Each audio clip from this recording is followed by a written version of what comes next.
Good evening, everybody. Welcome to the January 13th, 2025 Happy New Year Board of Education meeting for Evanston Township High School. Can we have a roll call, please? Here. Here. Here. Here. Here. Thank you.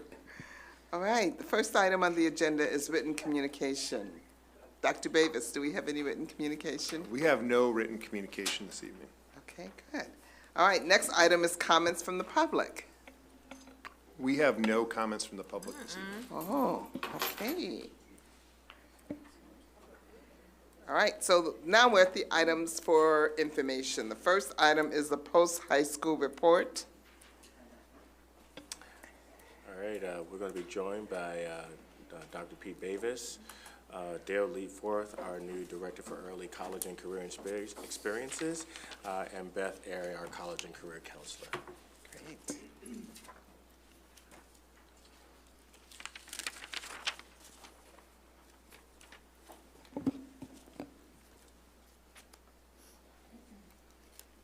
All right, great. That always feels good when you try new tech and it works, and off we go. So this report is our post-high school report. The purpose of this report is to update the 202 Board of Education on our post-high school work. This report highlights early college and work-based learning. Tonight, you're going to hear about the record number of ETHS students earning college credit through our early college courses. You'll hear about how our senior class has the highest individual career and academic plan, ICAP, completion rate ever. You're also going to hear about what we're doing for workforce development. The workforce is constantly evolving. The traditional focus solely on four-year college degree is no longer sufficient. Changing employer demands, economic shifts, and the growing importance of skills-based education require a broader approach. This is true nationally and locally, and you're going to hear about what we're doing here at ETHS on that front. And here's the why. Many college graduates find themselves in jobs they could have obtained without a degree. Others drop out of college, leaving them with debt and limited career options. As we acknowledge these realities, it becomes clear that ETHS must serve as more than just a pipeline to college. It must prepare students for both career and life. The College for All era, and we have data to support this tonight we'll share, the College for All era left many students behind both here and across the country. This is why we embrace the hand-in-hand approach of college and career. We're committed to integrating career exploration into our curriculum, fostering partnerships with local businesses and other partners, and ensuring that students have access to mentorship and hands-on learning opportunities, making the ICAP come alive for them. Student success depends foremost on informed decisions, regardless of the chosen post-high school plan. By embracing a comprehensive approach that supports all students, whether pursuing higher education, entering the workforce, or exploring other avenues, we can equip them with the necessary skills and confidence to thrive in their chosen direction. This is not your old AP report. I think that's really important to note. We've turned the page on that report. We're aligned, of course, to District Goal 1 is up there, our equitable and excellent education, and now we're going to jump right in. Thank you, Dr. Bavis, for setting the stage. Much of what Dr. Bavis just shared is a broad overview of the work that we've been doing, and so the slides that we've prepared for you today are going to be a bit more pointed to the work that we are doing, that has been completed, and then about the work that we're about to embark on. So it's going to be exciting. The reason that we place such a high value, much like Dr. Bavis said, is because the research shows us that when students have not put the effort into career exploration, there is prolonged education without degrees, and as you can see in the slides, I won't read this to you, but it extends to what is considered aimlessness, and that leads to lower wages. And we look at that as being not a success, as we would say, in the advancement in career development. So, we don't have a clicker, you're doing it? You just Okay. go like that and I'll click. Okay, you're my clicker. Okay. So at ETHS, we developed back in 2013 a post-high school planning mission. And that mission is to emphasize our commitment to empowering all of our students and their families with the tools to make informed decisions about their post-high school plans and their awareness for all of the options that are available to them. With that, we want to make sure that regardless of their chosen field, they are being supported in a strategic, student-centered way. Illinois agrees with us, which is good news because we are supported by the state of Illinois in this way. There's the Illinois Post-Secondary and Workforce Readiness Act that declares 2 areas that are essential to post-high school planning. Academic readiness, which is key because that is what is the early college component, where it is believed that attaining early college credit and preventing the remediation of student education at the college level is important, work that we do here at ETHS. And then obviously the post-high school and career exploration and preparation piece. So connecting high school to post-high school and making sure that they have been exposed to career exploration and experiences. And through that act, they have come up with the post-secondary and career expectations, which is called the PACE framework. That was established in 2016. Well, like most things at ETHS, we were ahead of the times. So in 2014, which is the last time that I presented here at the board, we had developed our ICAPs. I mentioned that in 2013, we created a mission. That is when we established our post-high school planning committee. And that committee established the mission, and in that creation of that committee is when we worked on the ICAP, or Individualized Career and Academic Plans.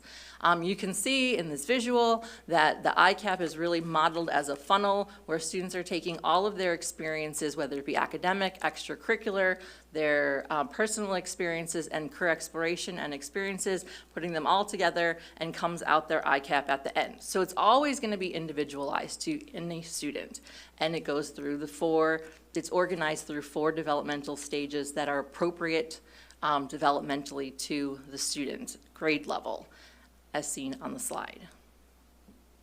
Okay, in front of you, you have our ICAP framework. Now, if you were to Google the Illinois PACE framework, it would look very much different than this. I will boast a little bit that I have been fortunate to be able to travel around the state of Illinois and present on behalf of the ETHS District 202 ICAP framework that we have, because ours is very unique. We have decided to put ours in the form of a checklist.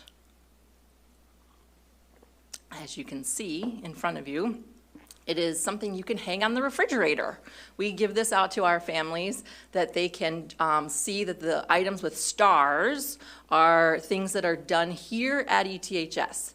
These are items that students will do here at school, and then the items with boxes are things that we offer to our students, and then their families can check them off that they've been completed.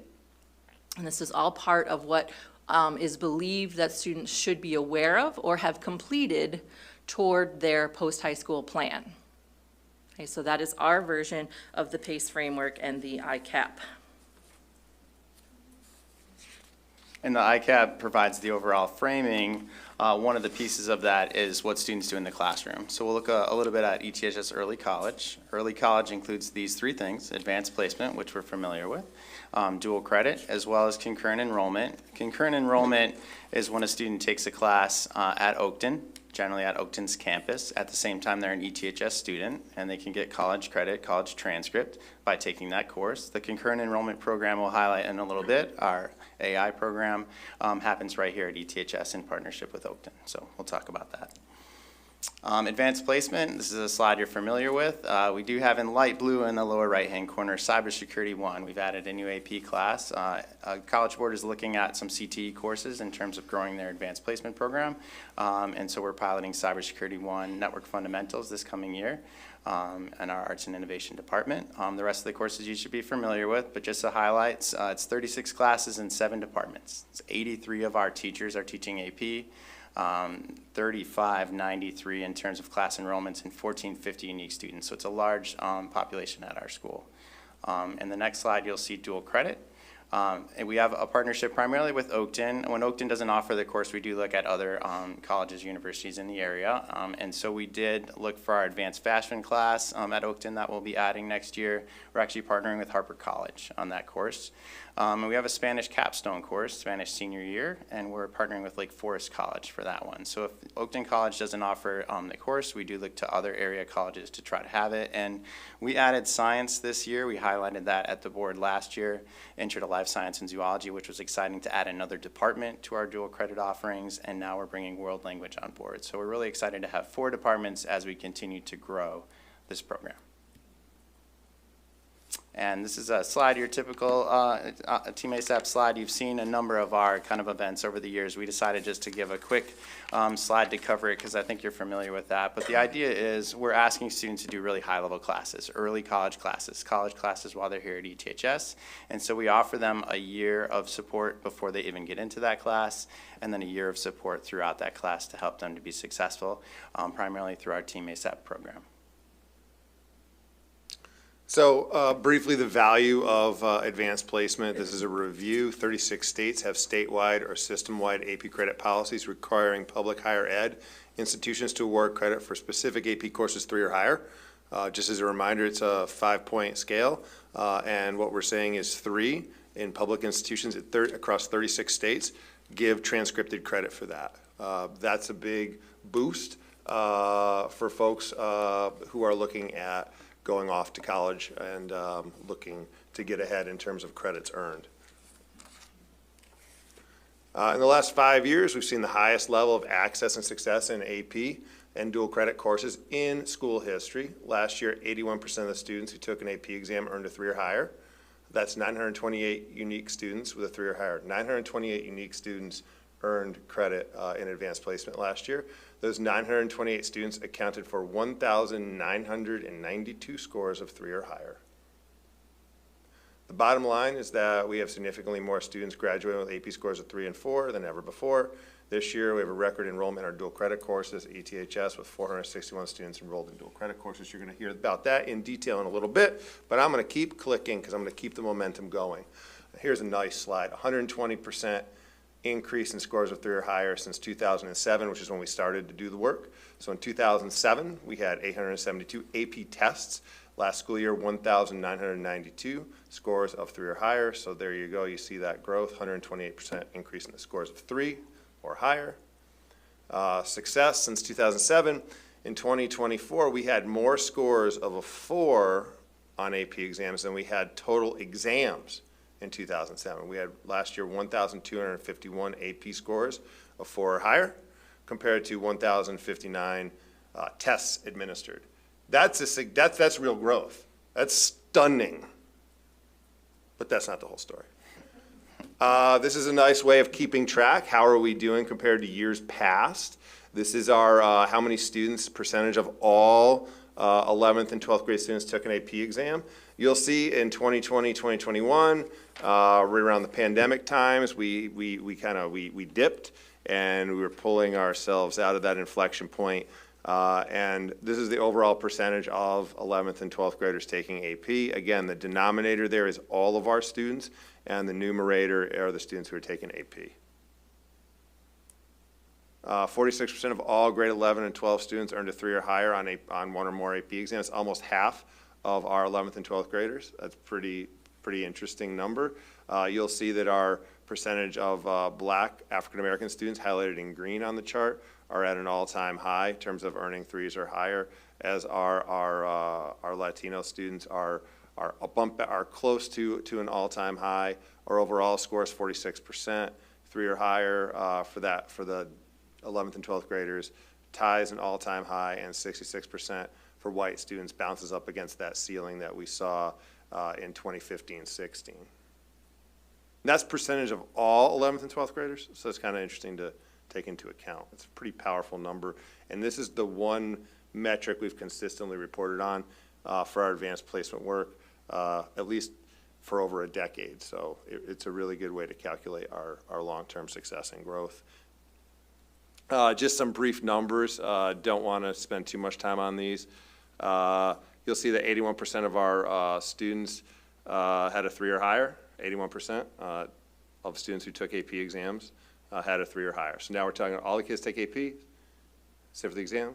What percentage? 81%. Now you might say that's not that great if it were a small number of kids taking the test and a small number of kids getting a 3 or higher. But all-time high AP total students 1,151 and 928 is an all-time high. So those are individual students, and that clocks in at 81%. Black African American students 126. Total AP students, 77, all-time high, 3 or higher. 77 students. Percent of 3 or higher was 58%. It's an all-time high. Growth, continually making growth in that area, but that's one of the things we need to consider. A goal on that would be I'd love to get to 100. If we get 100 and then to like top 100 would be, there's an that's a big marker, but 77 AP students with a 3 or higher who identify as Black African American. Hispanic Latino, 97. AP students with a 3 or higher, 68% of test takers. You'll see 143 students taking the exam. It's like up by 148, which was an all-time high. So again, we're getting good numbers. We're holding those numbers. We want to see more growth, obviously. But we went from 92 to 97, and if you go back to 2021, we were at 50. So we've practically doubled since then. White students, 721, total AP students, 628 students got a 3 or higher, 87% of white students took the exam, had a score of 3 or higher. Students with 504 plans, 236 total AP students, 236 students with a 504, 188 all-time high scores of 3 or higher for students with 504s, and that clocked in at 80% of that student group getting a 3 or higher. That also coincides with the growth of 504 plans overall, which is a discussion for a different night. But I wanted to just highlight that happened. That's happening, and we're reporting on it. It's a sizable number of students. We did not report, the IEP reporting is in the report itself. We did not make a slide because the N is too small to, it's not too small to report, but it's a small number, and we need to double down and do extra work on that. Here you see the courses. Now these are courses that ETHS offers our students where you see 100+ students earning a 3 or higher in these courses. English language and composition, 284 students at a 3 or higher. Pre-calculus, 276. Pre-calc, we brought it online last year for the first time ever. 276 scores of a 3 or higher. And importantly, 407 students had the experience of sitting for the exam. AP Psych, 145, that's always a very popular course at ETHS. US History, 284, 83% scores of 3 or higher. That has shown significant growth and success over the last 10 years. And that's bumping up against when it was by invitation only, getting 83% of the students across the line with a 3 or higher. BC Calc has rebounded. We have 129 exams, 113 scores of 3 or higher. Again, that's 88%. So those are the leaders in terms of enrollments and success. These are places where over 100 individual students enrolled in those courses are getting AP credit. We keep track of this. This is not my honor system. This is the College Board honor system. But you'll see that we had 476 total scholars acknowledged by the College Board last year. I don't want to say that's an all-time high, but you can figure out that's an all-time high. I also, though, want to be very clear that this is for students oftentimes taking multiple exams, and one of our quests here is to balance students' life, student schedules, especially with the advent and the growth and development of early college in general with our dual credit enrollments. We want to be very clear that, like, too much is too much. So it's nice to see 476, but I'm just going to click ahead, and we're not going to spend too much time celebrating that number. Fair? All right. Dual credit. I'll take this one. Pete said all-time high a lot of times, so we should probably pause for that. I mean, there were a lot of all-time highs. Dual credit also has an all-time high. In 23-24, we had our 11 courses in our 2 different departments, and we had 434 dual credit students, up from 204 the year before. So last year, that was a 113% increase. Part of that was because we worked to strategically apply and register the students for the class, and we also paid the registration fee. But to get 434 students was pretty amazing. And just to give you a little sneak peek, it's 564, so you'll see another 30% increase on top of that this year as we grew the number of dual credit courses that we offer as well. And for the first time ever, ETHS had a concurrent enrollment program. We often have students go off to Oakton and take a course here or there, but we've never had a program. So Oakton approached us as the only school in the area able to offer an AI certificate program. We said yes, and we had 24 students in that initial spring course this past spring. 7 took one course over the summer, 6, and then we ended up having about 5 students take an internship as part of the AI certificate program with RightC. And Oakton approached us again, along with the Glenbrooks, and said, hey, we're willing to offer this through the grant for a second round. And so we had 27 students this fall for the second round. So this was the first, hopefully, of many programs like this that we have, concurrent enrollment.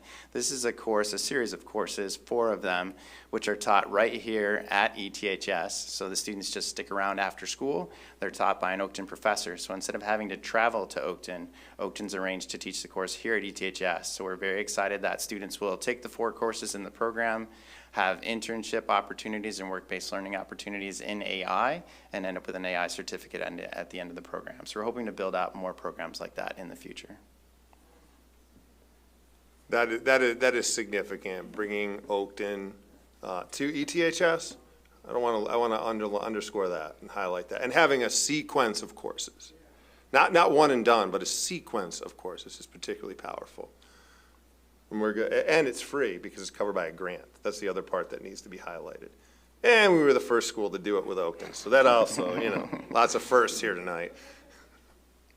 All right, I get the recent highlights, which you just heard about, but I want to highlight them some more. Last year, we onboarded AP Pre-Calc and AP African American Studies, and together with that, we added 441 new AP student enrollments through those courses. Dual credit had a 113% increase, and when you get down to it, 230 more students.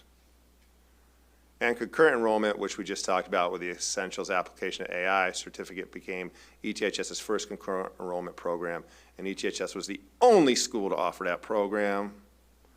I think if I say it enough, it's a real highlight, so. One more time. No, we're going to move. So the crux of all of this is really creating this developmental journey, right? So we can look at the pyramid and we can see that we have these strategic, developmentally appropriate stages for students that we are designing so that they will have this lifelong career advancement opportunity. We're not just looking to get students jobs, but careers. So we talked a lot about what happened in the classroom through our early college program, but we also want to give students career experiences outside of the classroom. So we start freshman, sophomore year with career awareness and career exploration activities through freshman advisory study hall and sophomore study hall as well. As they get to be juniors and seniors, we really want them to get work-based learning in and out of the classroom. We want them to have real-world experiences. We want them to be out job shadowing. We have a job shadow program I'll highlight in a little bit, as well as internships. We want students to be actively working and getting the experience they'll need to be successful in the future. And in order to do that, Dr. Campbell and team created a brand new department called the Early College and Career Experiences Department. Myself, as the Director of Early College and Career Experiences, Michelle Vasquez is our post-secondary counsel, Dewanna Frazier, who's waving, is our Career Partnership and Work-Based Learning Coordinator, and Nala Bishop is our ECC intern. So the 4 of us are a new department that's really meant to build up the career experience for students throughout the school. one of the ways we do that, oh, there's the full team, again, our pictures. If you go to the next slide, one of the ways we do this is through our iKit program, and this is really the highlight, the capstone program. This is where students really get actively engaged. And for the first time ever, we're offering the iKit on-campus program.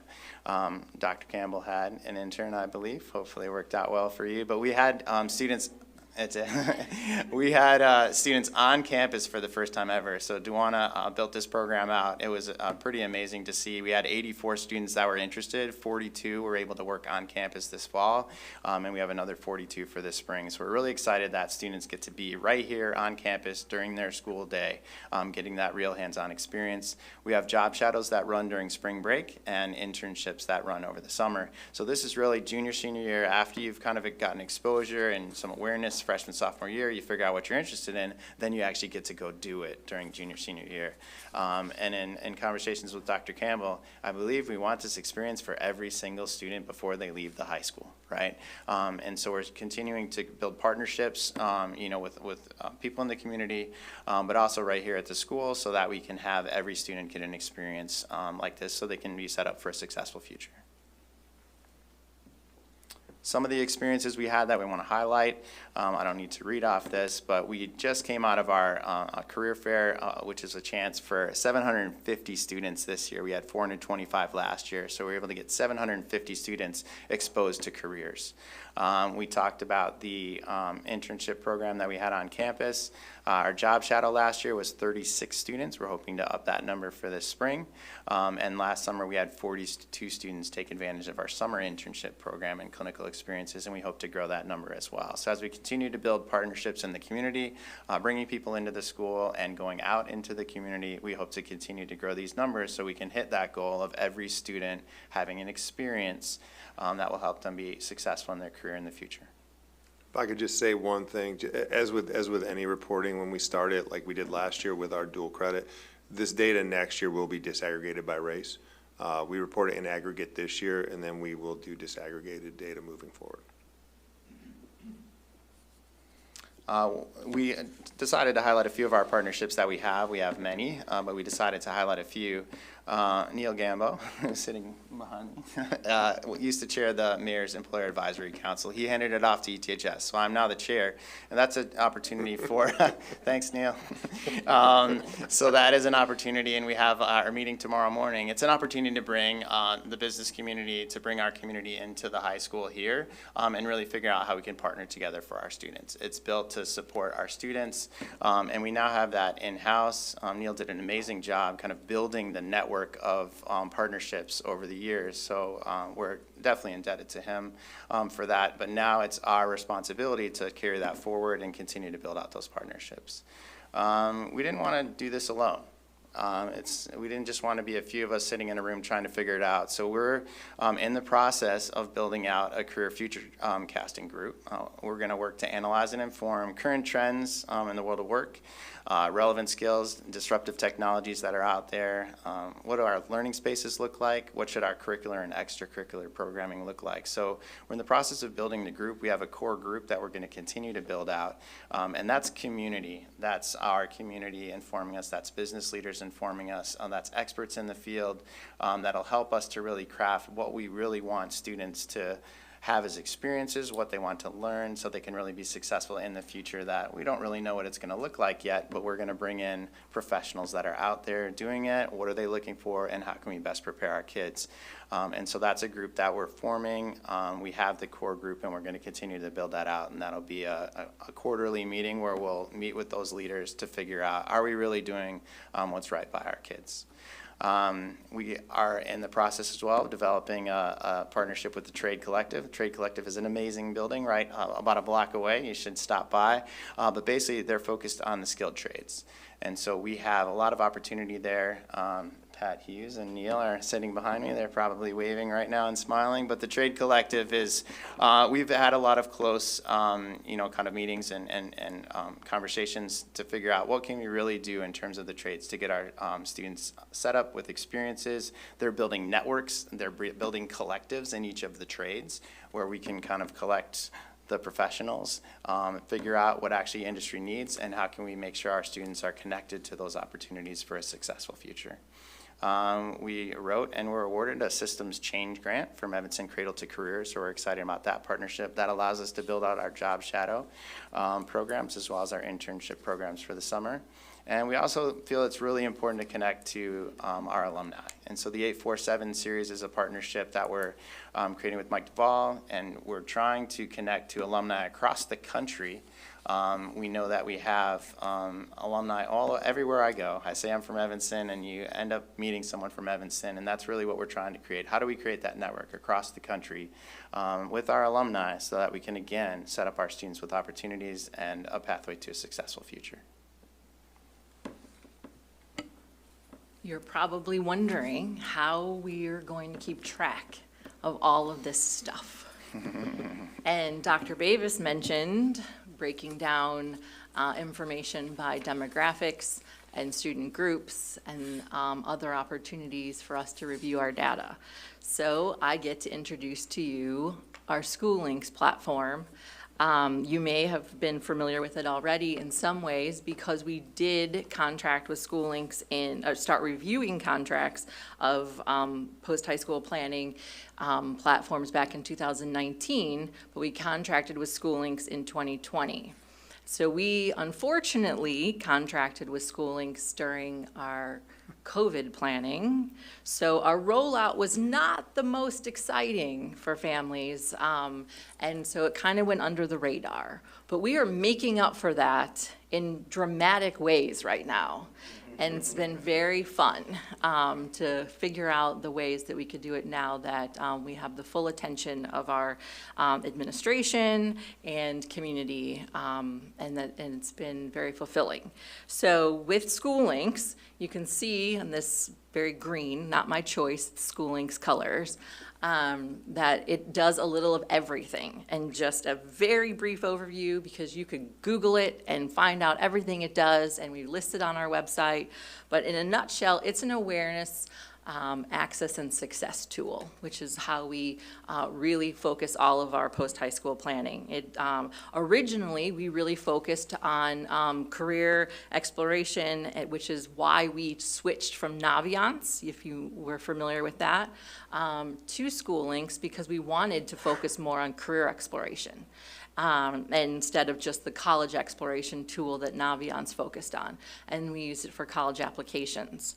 But now, what we've noticed is that our students are engaging with it very much on their own. And that's really one of my favorite things I always point out is that on our staff side, we have a dashboard tool that has a running real-time activity list of what students are doing. And it will say moment by moment what a student has done on SchoolLinks. So if they have favorited a career or favorited a college or completed an assessment, it will tell you that up to the minute. While they may be in math class, I am the college and career coordinator, and I respect math, but I love a kid who's interested in their college and career plans. So it's really fun to watch that students are engaging in a platform like never before. And we have a lot of opportunities that we can do with SchoolLinks. One of the best things that happens with SchoolLinks is that, oh, you can move forward, sorry. There we go. Our implementation of SchoolLinks. The best use of SchoolLinks is during structured, supervised time. And if that's not a plug for advisory, I'm looking right at Dr. Campbell, I take every chance I can to squeeze one in there, because Freshman Advisory Study Hall certainly has the highest rate of completion of any of our ICAP activities that we have the curriculum for. And then Sophomore Advisory Study Hall, and we even attempted to have a junior Google Classroom, which surprisingly had some movement for a while until they realized they didn't really need to do that either.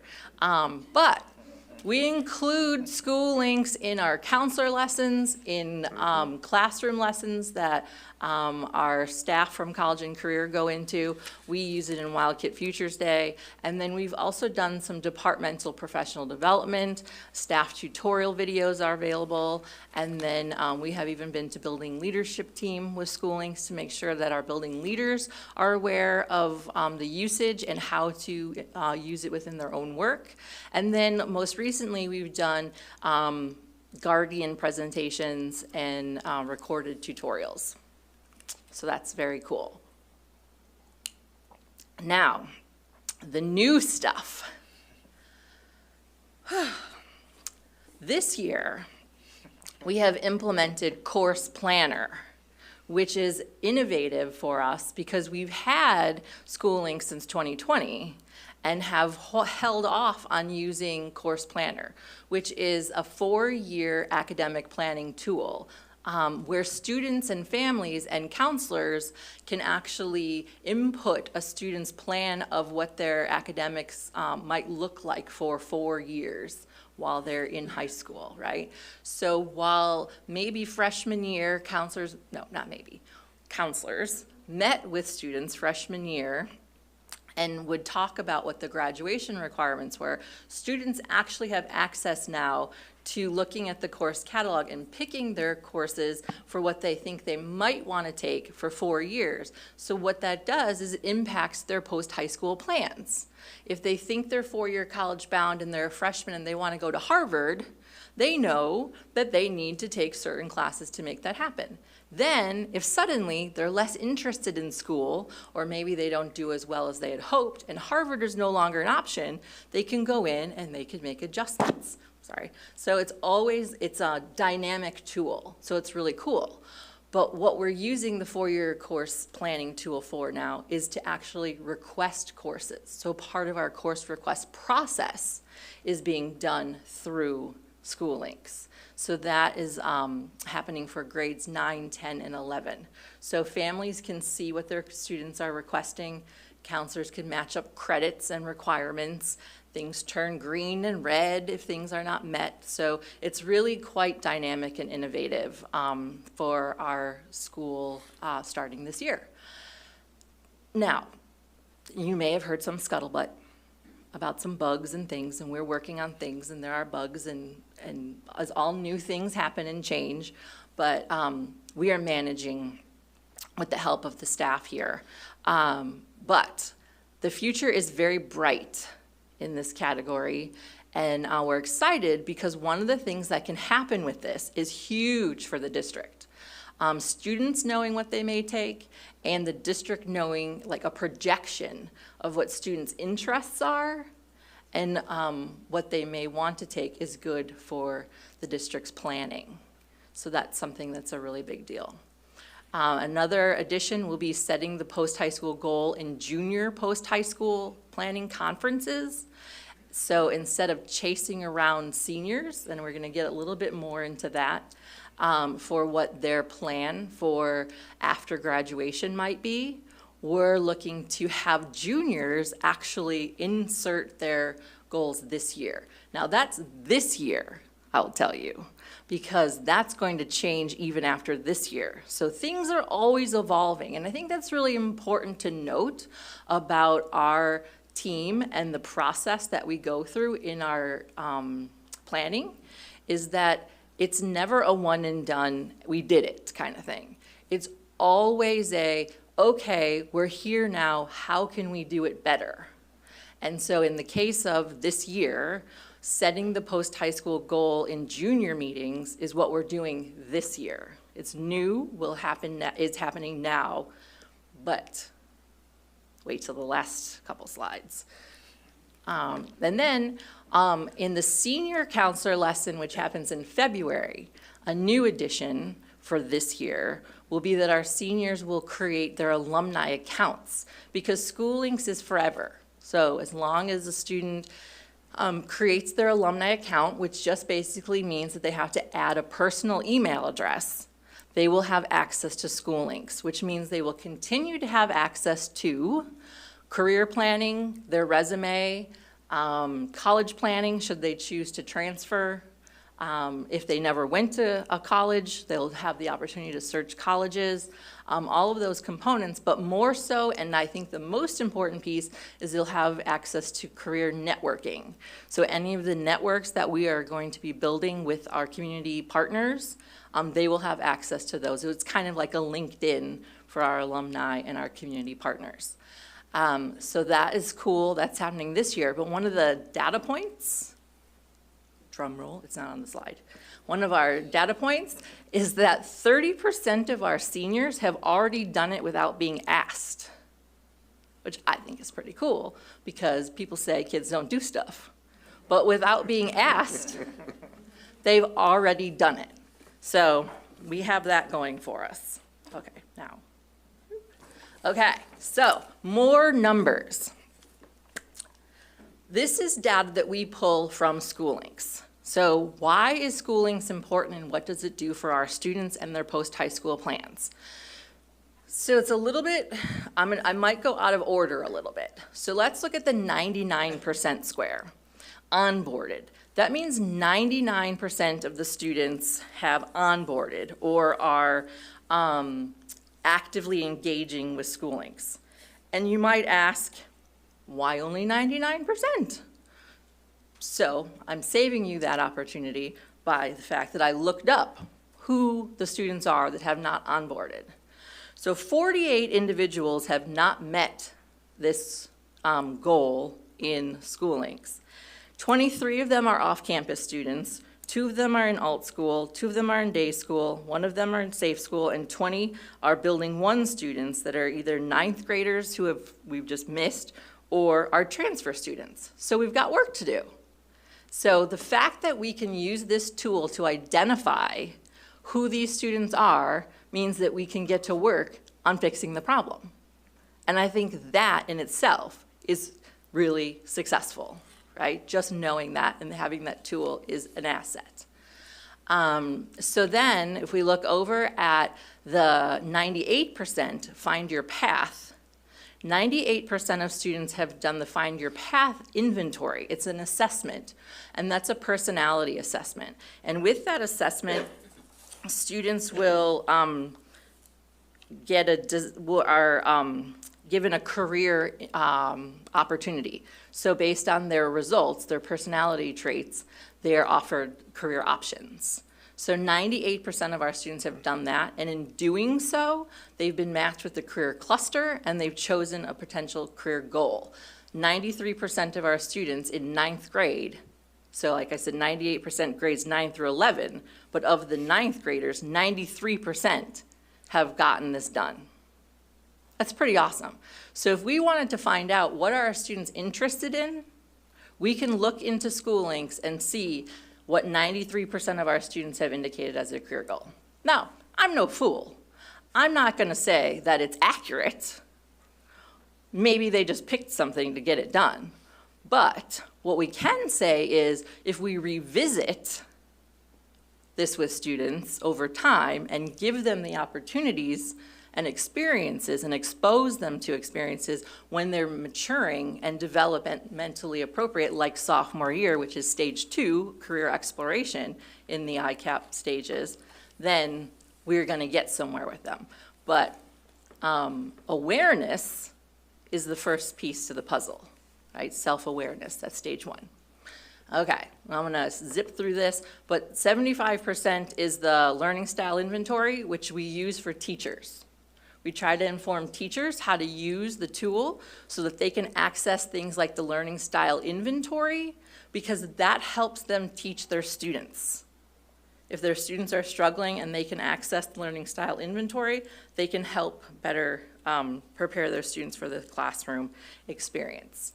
And then the parents, thanks to the communications office, we worked really hard on getting parents logged in to SchoolLinks, which I thought was a really big deal because we were about 37% at the start of the fall. And as of last week, we were at 50%. But I've contacted other high schools and found out they don't even give their parents access. So, yay us! I'm very competitive, so I'm good with 50% if other people aren't even giving their families access.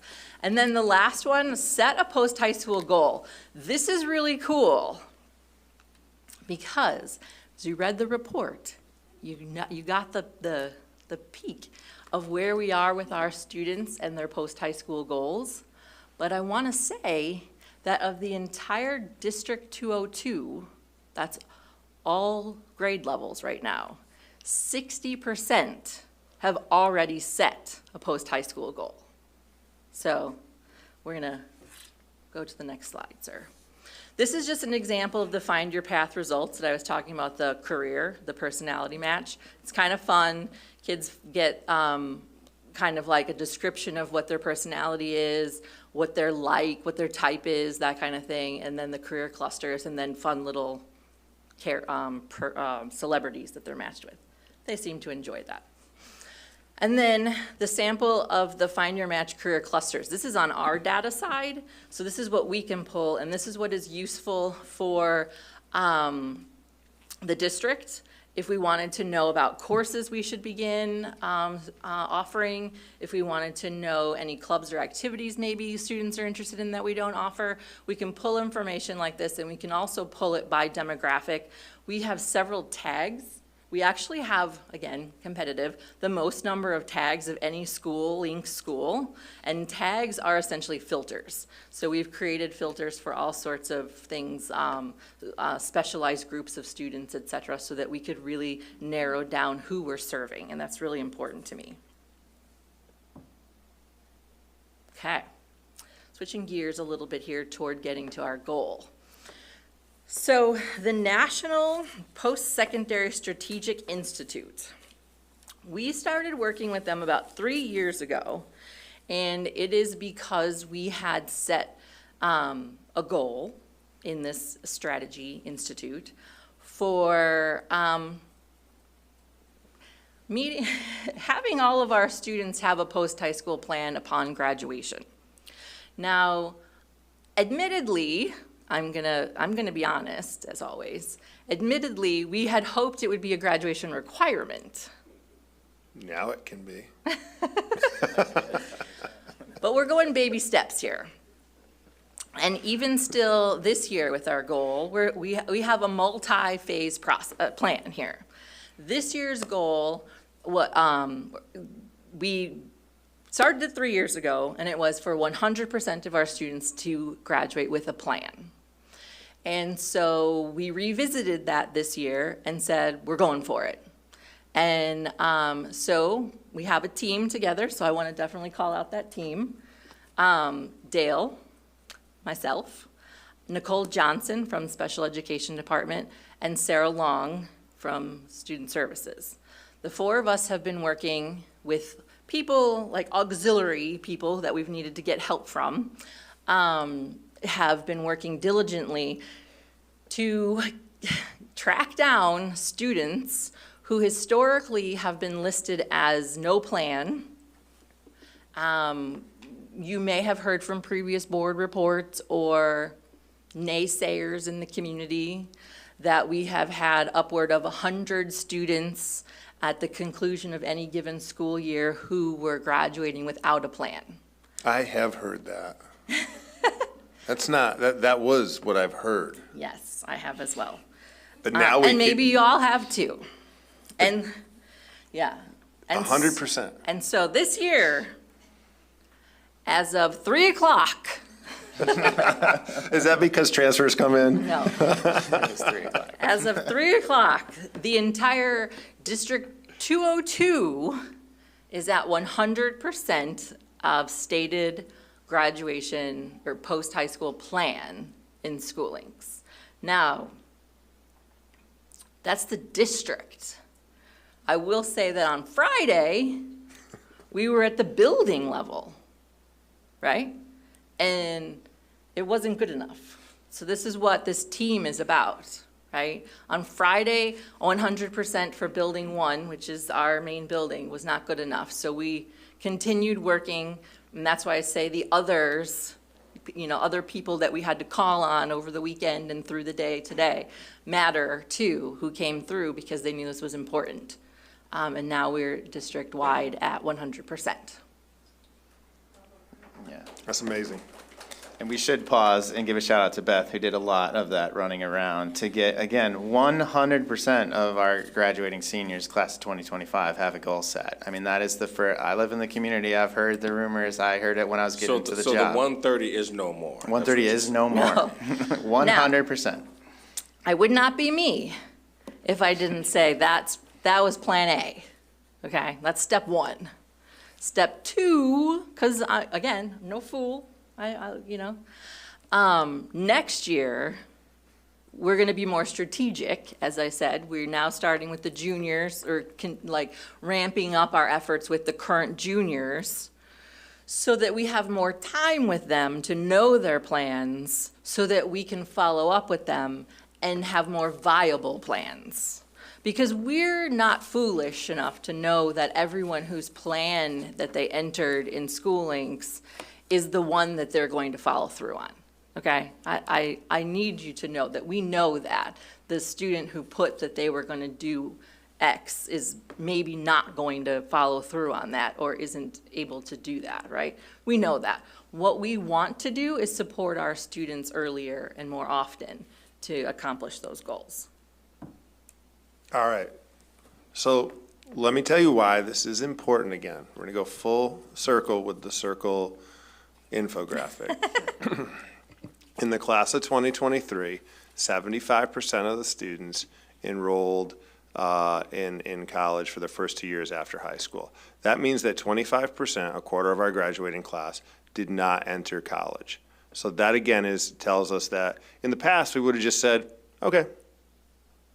But now with the work we're doing, intentional work, hand in hand, academics, career planning, we are working diligently to address that 25%. That's why partnerships with 847, with Trade Collective, with MEAC are vitally important. So 75%, class of 2023 enrolled, 25% did not. That's actually, if you're in that 25%, at least you're not straddled with debt, because the slide I'm going to show you next is the debt slide. All right, so our 6-year post-secondary graduation rate is 53%. It's pretty much been 53%. It's hovered around 50%. That means half of the students of the entire graduating class, about half graduate in 6 years. That means half do not. Half do not. So that means that about 25% of the kids, right, don't complete. They're straddled with a lot of debt. That goes back to the first slide of the presentation where we talked about how you have to be intentional, because if you're not intentional, it gets away from you.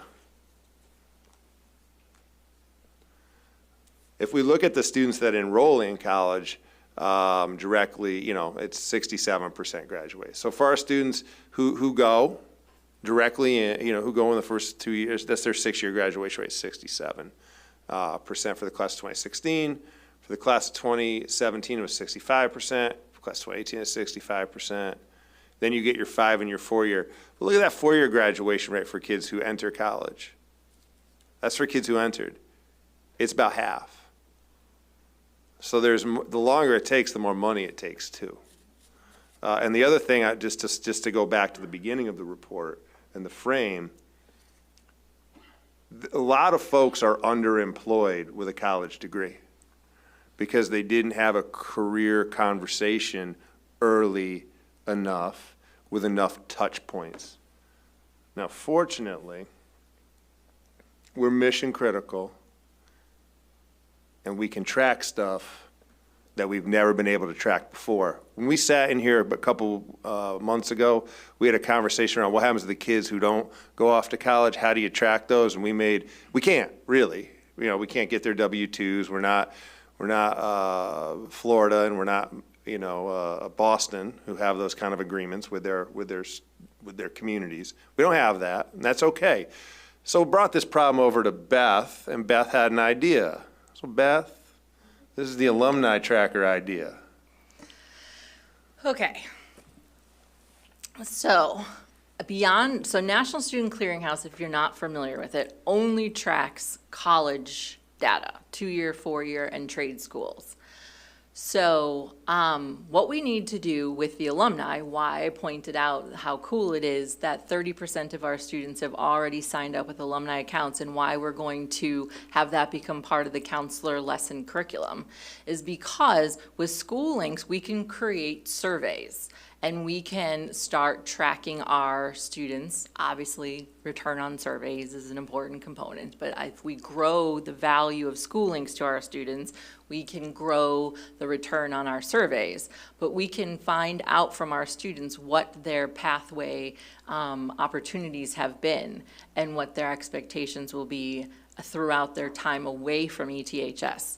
We can, like I said, continue that engagement and facilitate networking within our students as they have graduated. And that's a really big component to our future work together, knowing our success rates as we are going to keep planning for early college and our career experiences. And for an entering freshman, we have 720 days. You gonna do the Sorry. rest? Yeah, go You gonna back do one. the rest? You wanna go Yeah, back? yeah, You gonna do the sorry. rest? You gonna Yeah. talk more? Okay. Oh, let's do it. sorry. So also, we're going to be tracking college and career Yes. readiness indicators in School Links. And we're going to improve our career experience tracking. You guys were supposed to do this part. We were supposed to. do Career this part. experience tracking and industry partner connections, so that will be enhanced. These are the next steps. And so these are the new exciting things we're doing. We're going to establish connection to early college completion and post-high school outcomes.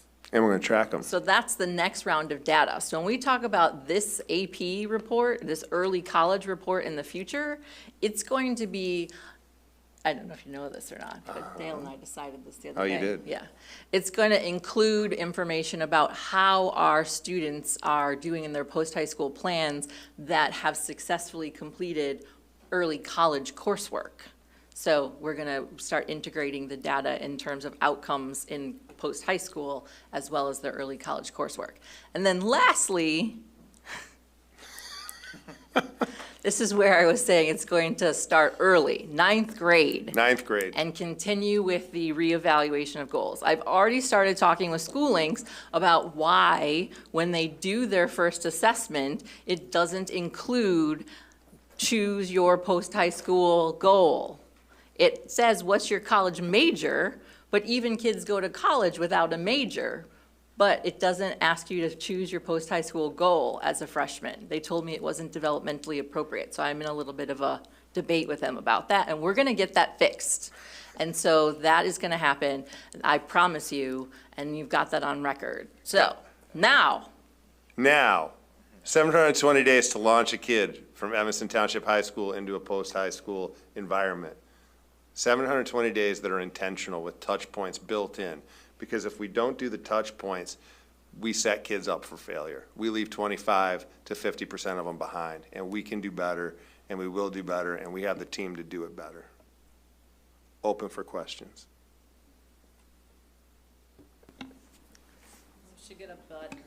Wow. Yeah, 7:20. Countdown. That was amazing. Thank you. Such incredible work. So, board questions. Leah.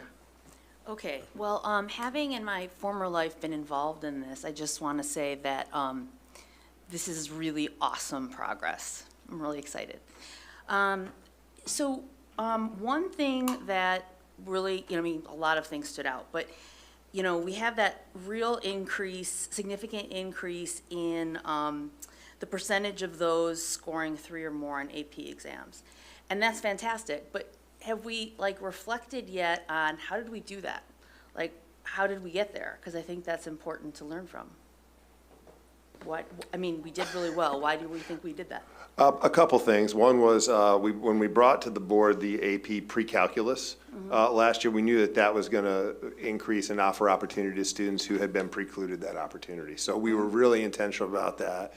And we saw that we reaped the rewards in terms of the experience we were able to create for kids, and those numbers shall continue to go up in that area. We're also really intentional about being inclusive. Our African American Studies program I know, like, when it was very controversial, we brought Dr. Hill out, and, Kamasi Hill was one of the architects of the program through College Board. So when you have folks like that and real value, kids talk, kids want in there, see themselves in the curriculum, experience it in different ways, with every bit, it's not like you give AP credit away. I mean, you gotta take that test, you gotta get a 3 or higher, so kids did the work. And our teachers and faculty did the work, and, and the folks here at the table have done the work, and a lot of folks not at the table, right?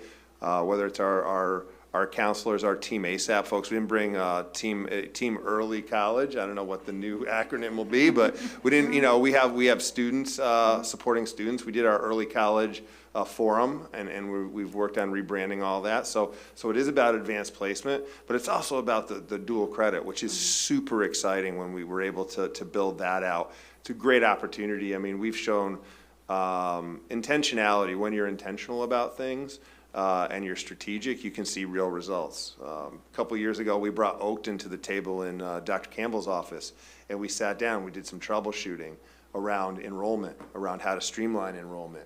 Around picking up the fee, right? We picked up the fee for students to enroll, which, Oakton would say, it wasn't a big fee, but for some kids, that was a barrier, right? We know that's a real barrier. When you talk about values-based budgeting, that's one of the decisions we made, and it's we've opened opportunity for many more students, and we've seen them be successful. So. And one other really short question, and that is, I hope I didn't miss it, but one of the things listed was career treks. Remind me, what are career treks? You want to talk about career treks briefly, Dan? Yeah, we talk about career treks. I mean, career treks is when we go out to an actual facility. Like we went to S&C Electric recently. The kids go and they tour the facility. They usually have some programming available as well. So the students are during the school day able to go out and experience. Most of the time, those companies have an experience for the students to do. So it's a little bit of a presentation, maybe a lunch, but they really get to get their hands on a lifetime experience at some facility in the area. We try to do those monthly. It's a really great opportunity for the students, and we do some reflections afterwards with the kids as well. Thank you. Excellent. Pat? Thanks. Yeah, that was a terrific report, and it's really exciting to see the development of this work. And I thought one of the most powerful things you talked about, Pete, all of you mentioned it, but was that 25% of our kids weren't going to college, and then another 25% were going but not finishing. So that's a lot of students, and it's great that that we're doing this now and that we're keeping them a part of the family going forward and the alumni. I thought that was really great. I just had a quick question about School Links. So one of the things that I was wondering is, I know that employers can see some piece of it, I assume not everything, but some dashboard. Is there a way for students to earn buttons or awards for years ago I did a project with the Kellogg Foundation, and we really were trying to quantify some of the skills, sometimes inappropriately, I think, called soft skills, but communications and writing and ability to be flexible in certain environments. Is there some way for students to earn acknowledgement of those developments so that employers know them in a broader way than just test scores and grades and classes taken and so forth? Yes, we haven't pursued that yet, but they're badges. Right, yes. Yeah, yeah. So Great. School Links does have badges that students can earn through completing different tasks within the system. Great, Yeah, great. we haven't gotten there yet, though, but Yeah, no, that's fine. I It's just, on the list. it's kind of an interesting way to sort of bring a broader, bigger picture of a person to an employer. So I just think that's a cool way to go. So thanks. Okay, Mira? You're giving me that look. What? You're like, Hi. what's it on? Yeah, I think what you all have just presented is so brilliant, down to the, like you said, the card. And Yeah. it's so organized and feels very, just, I can see the love and dedication that goes into making sure our students are successful. And one of my questions is, in this 720 days to launch a kid, when students are doing what I think is obviously good to pre-plan, but when they are able to make diagonal movement and bust out of the track that maybe they were predicting they would be on, can you just speak to how we will encourage them to disrupt this preconceived notion of what they were thinking of? Because I worry a little bit that it helps them double down on that, but I'm sure that that's not true and there's something else there. Yeah, so, I mean, I would like to believe, because I'm not in the meetings, but within the large group lesson planning that the counselors do with the students at the age level, the different age levels, and then in their individual appointments, that would be the message, right? When I meet with a student, so I can only speak for myself, I always say, decisions are not made in my office, right? So it's all planning. It's all awareness and ideas.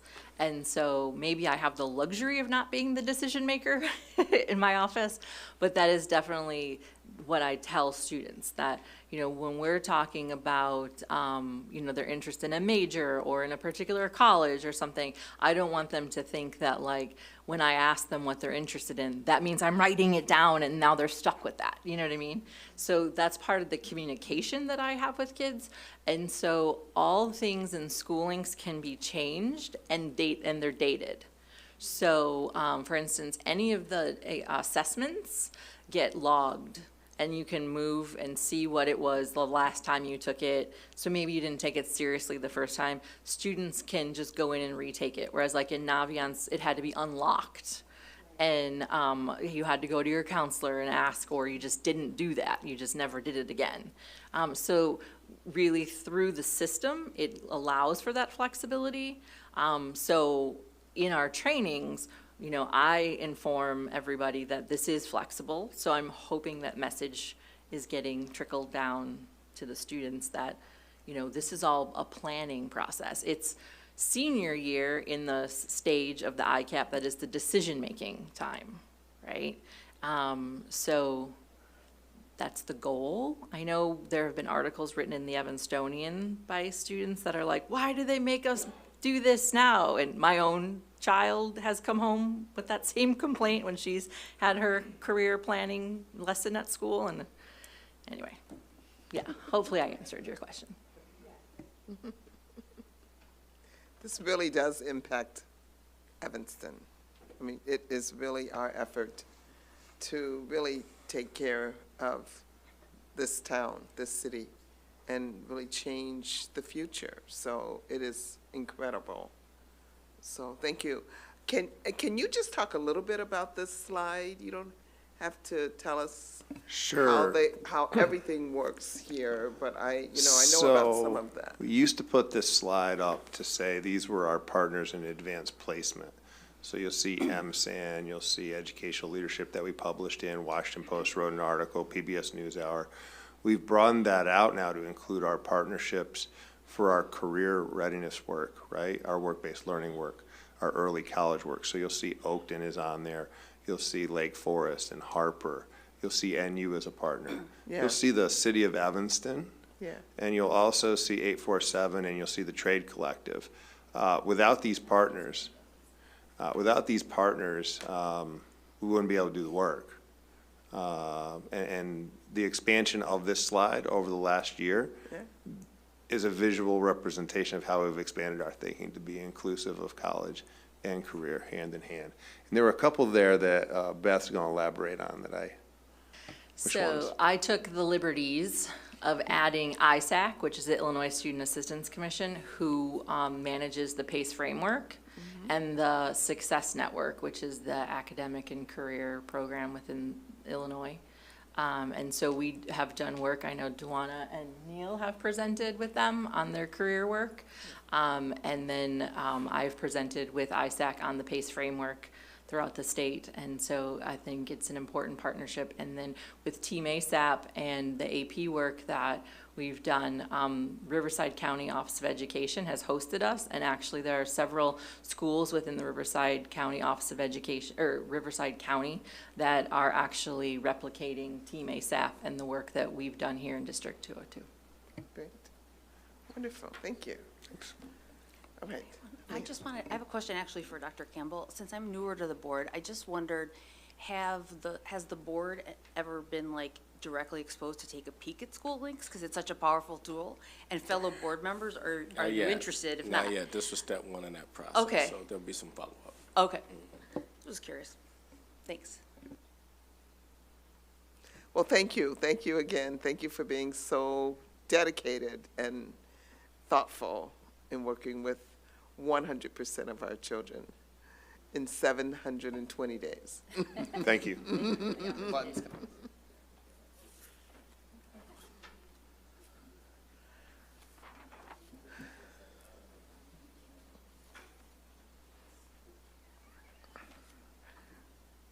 All right.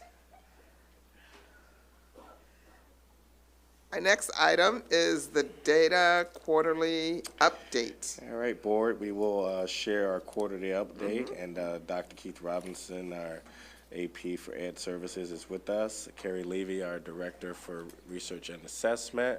Manira Bolas, our Student Services Department Chair.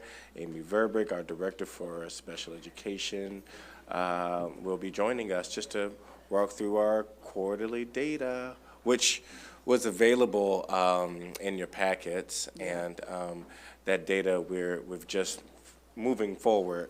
We'll release it on the website and just include it in your packet so that you have it for your review prior to the meeting. thank Dr. Levy? Hi, good evening. Hey, Gary. Okay, I'm going to drive you through the updates to the dashboard, and then I have my colleagues here for questions.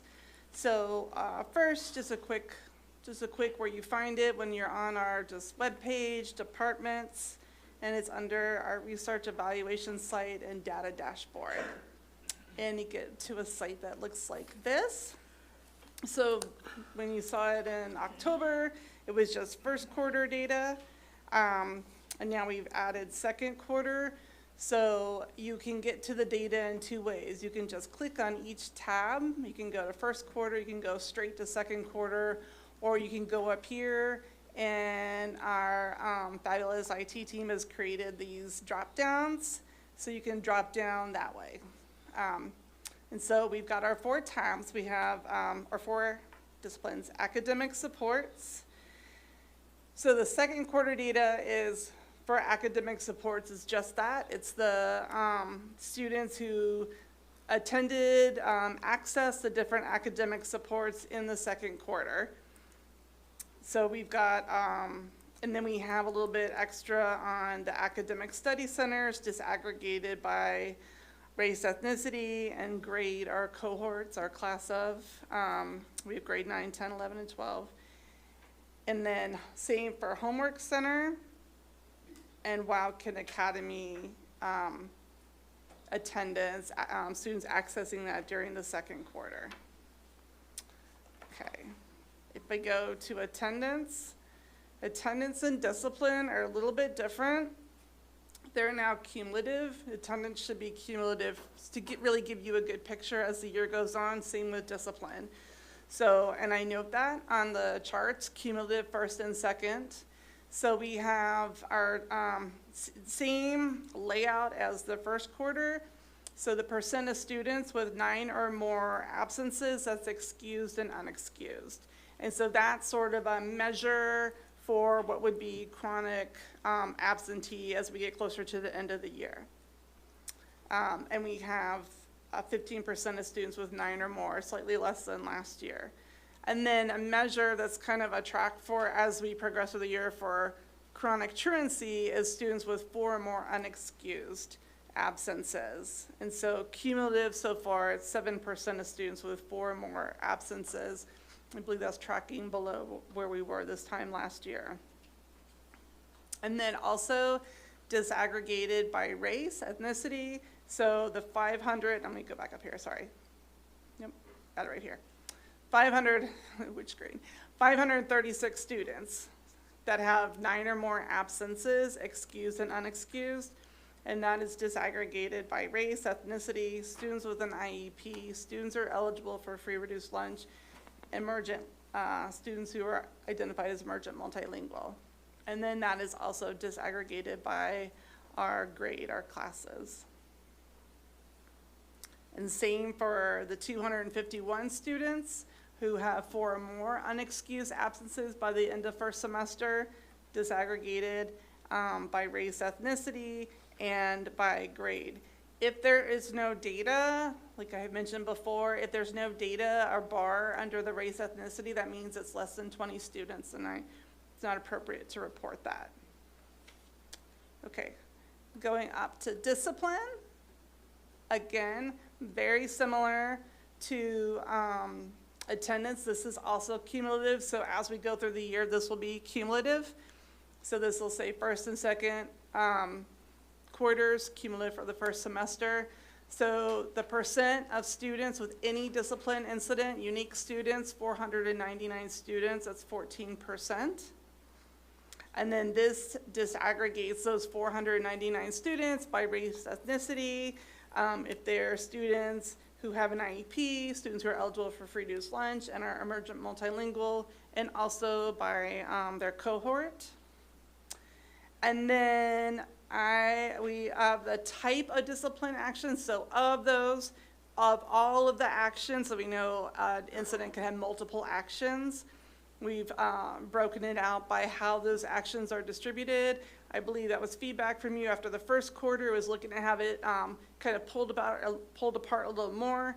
So now you can see not only do we have inside, outside suspensions, alternatives to suspensions, restorative practices, the proportion that are conferences, like conference with a dean, conference with a social worker, for example, the proportion that are detention, social probation, the proportion that are restricted lunch or study, and then the handful that are other actions. And so the first quarter chart has been updated with this information too from the first quarter. Okay, and then the last group is under our student services and special ed. So we're back to this is just within the second quarter. And so in our student services, the number of students in the second quarter who had universal referrals, and then of those type of referrals, the number that were social work referrals, the number that were AIT and 504 plan referrals. And then with our students who have an IEP, the proportion of those students who are actively engaged in problem-solving intervention around risk factors. So those are looking for developing interventions that align with the student's IEP. So that's I'm just driving the, what it looks like now, what the updates are, and how we added in second quarter, just a heads up of how we're doing the attendance and discipline cumulative.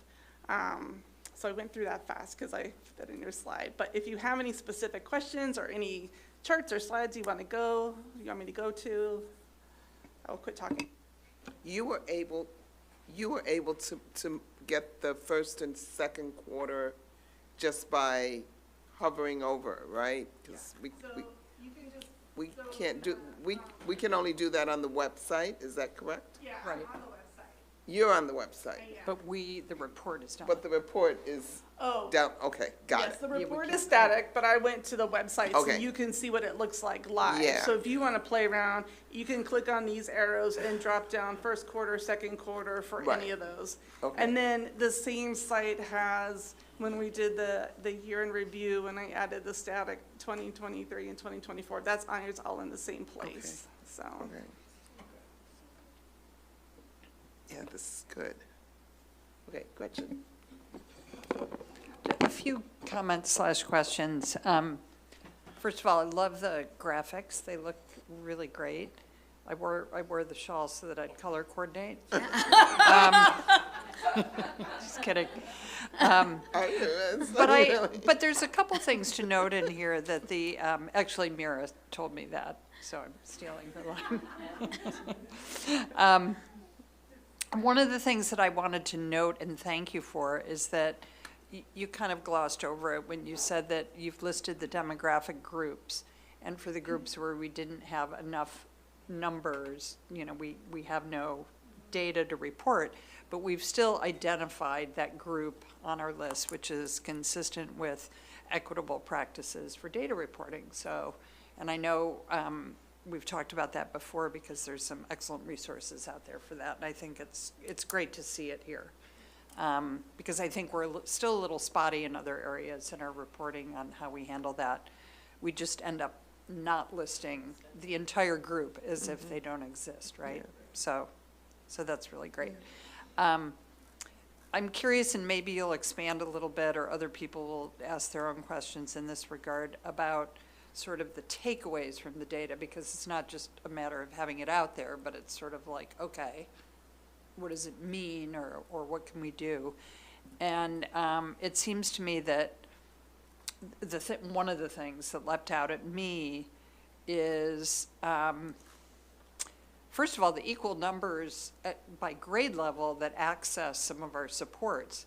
I was really, frankly, sort of surprised to see that seniors, freshmen, 10th, 11th graders are all accessing, and in fact, the seniors seem to be really accessing the academic study centers. I don't know if it's just because they're taking a bunch of AP exams or what, but it's interesting. Yeah, I've gotten Do you have a comment on that? I do, one additive. So a lot of students who have tardies in the past, they have the need to be able to ability, attend events. if they like to go to prom, they're preparing and planning ahead. They're making sure that they access these study areas, so that could be also an explanation of the uptick, Excellent.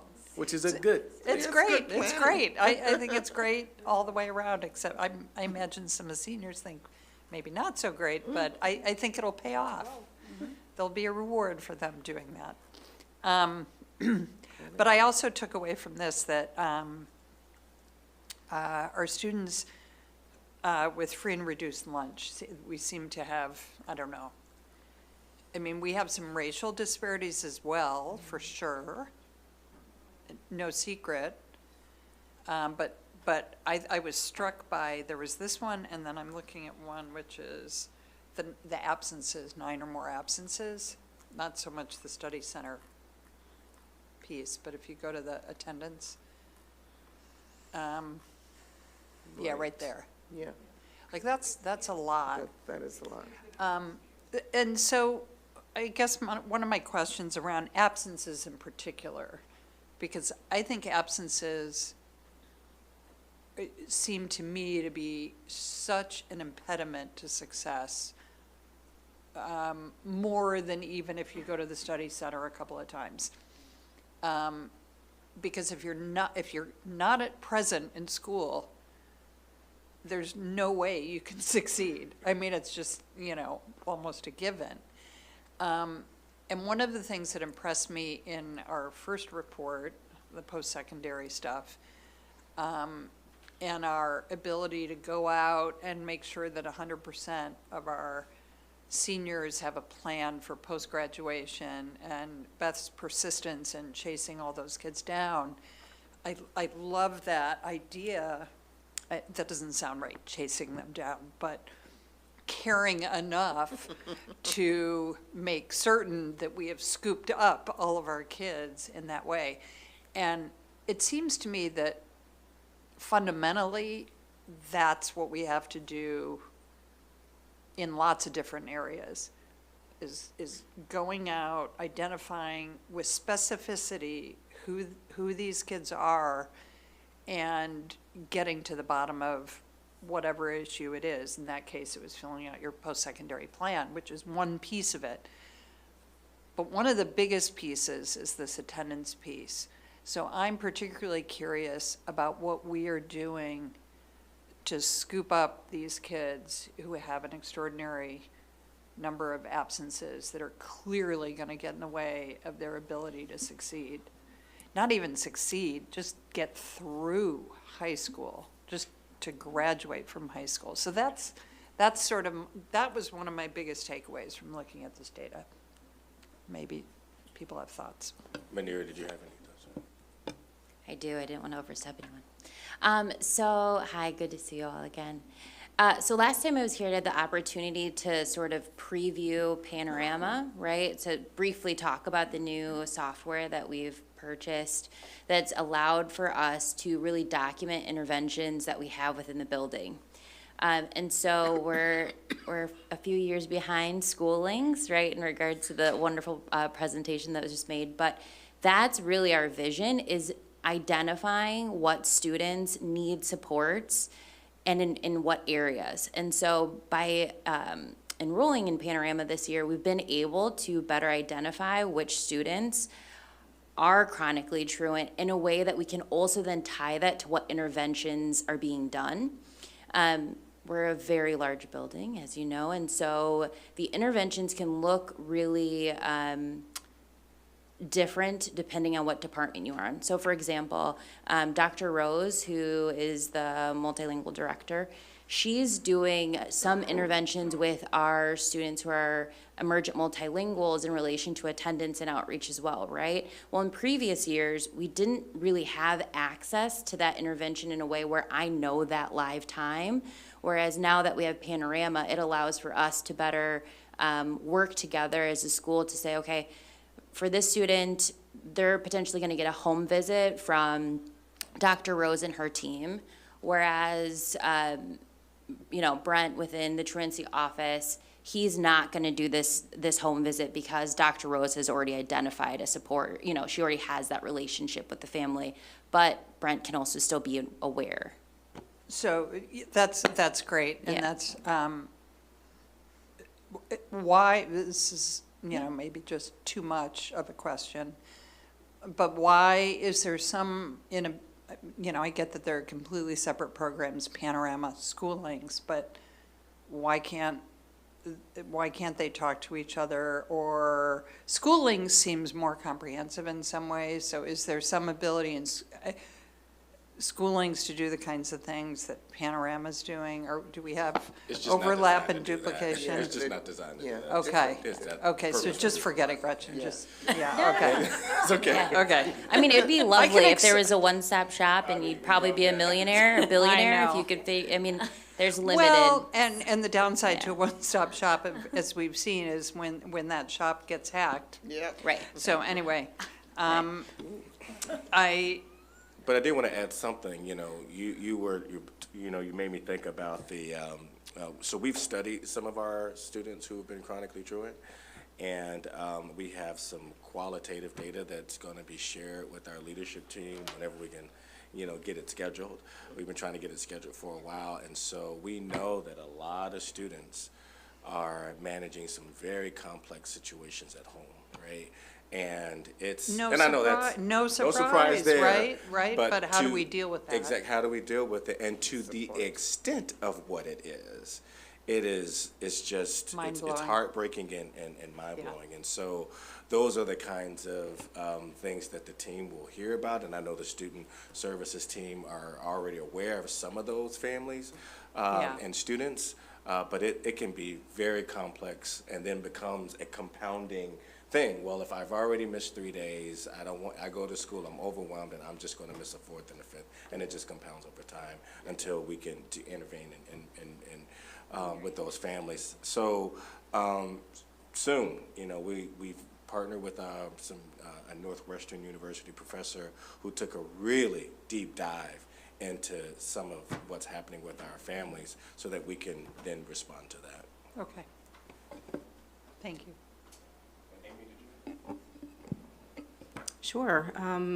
I was just kind of reflecting on what you were talking about, Dr. Campbell, and that through the data that we've shared around our quarterly monitoring of students who are at risk or at what we have defined as critical, those two kind of data points are coming from the Panorama data that Manira spoke about.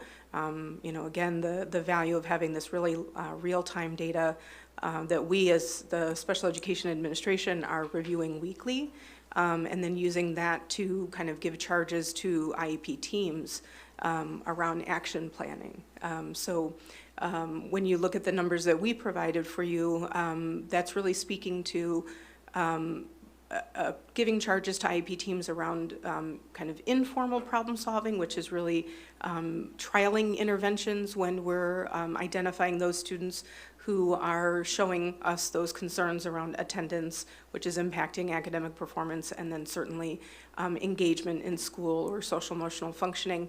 So trialing interventions, and then also identifying those students who are then deemed critical, then we're seeing multiple failures. And so then that leads us to thinking about IEP meetings and what we can do in a more formalized approach to provide more services to students and consider more support on the continuum of special education around those needs. And so it speaks to what you're describing, Dr. Campbell, about the complexity of student needs and who needs more, who needs to be considered for our special programs, our day school, and then other steps on the therapeutic continuum.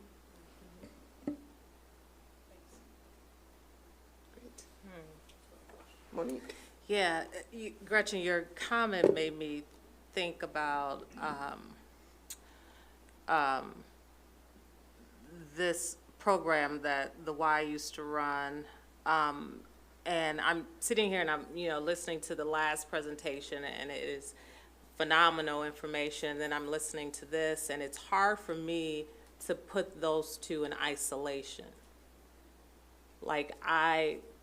Because I know that some of our students that need more support to getting to that goal of what happens after high school,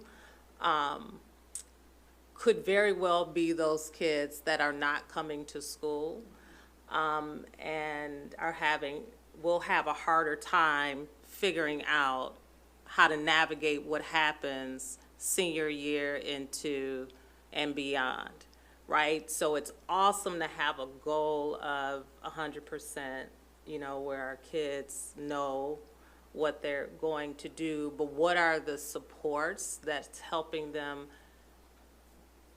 even know what the first step is to doing it? And we saw a lot of that, some of those very just stories you can't even make up, that was preventing them from going away to a college visit, right?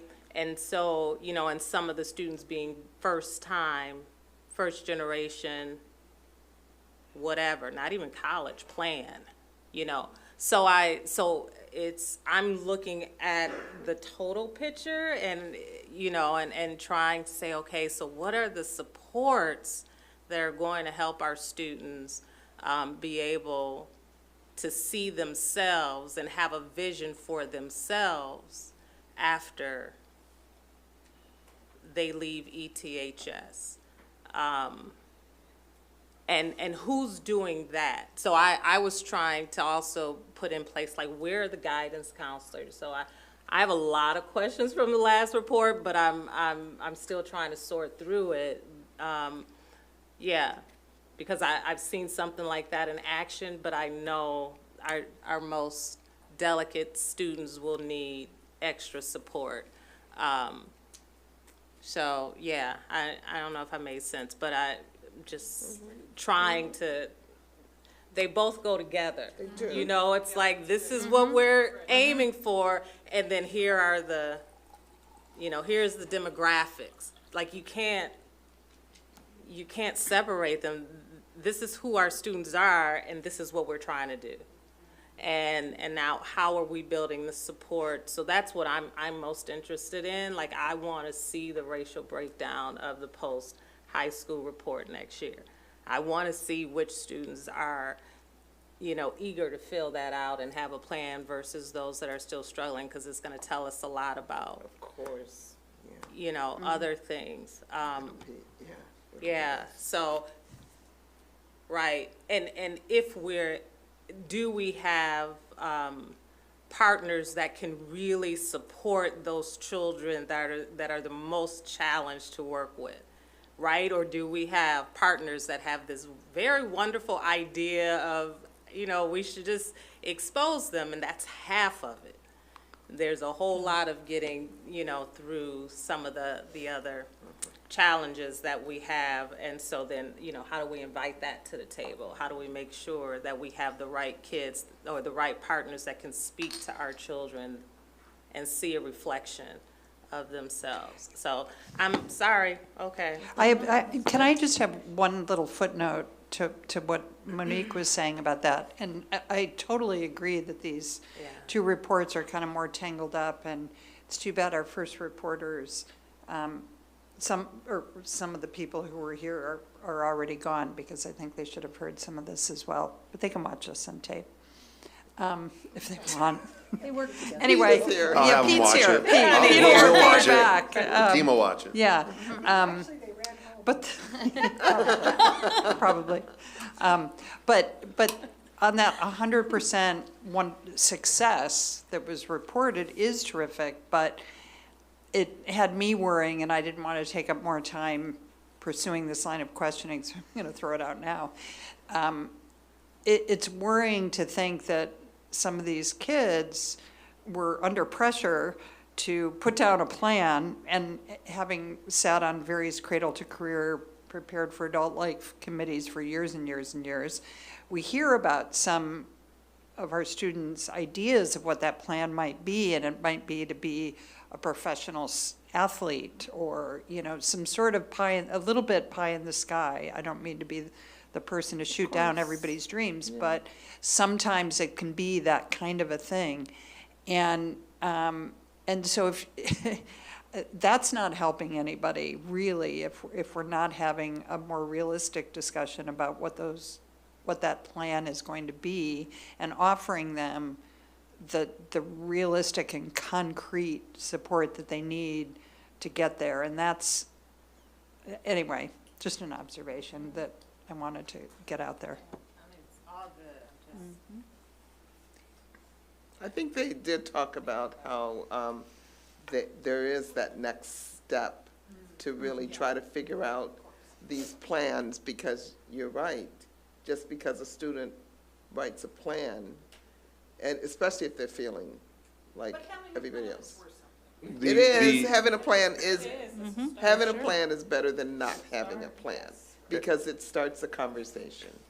As a member of that team, I know that the folks who were getting those plans, for want of a better term, are not the folks who would have accepted, like, professional athlete. Yeah. Or, I mean, Beth's one of the people who was chasing those plans, so she's not going to accept that. Yeah. And Dale, I know we had conversations actually in the month leading up to this, as they were deploying their efforts, and they were sharing stories around, like, it's not just getting the plan, it's actually counseling the kid, talking to the student, and having that conversation. And I think that's why it's important that we back this up into junior year and then earlier, because the more touch points we have, if a student sees it as relevant,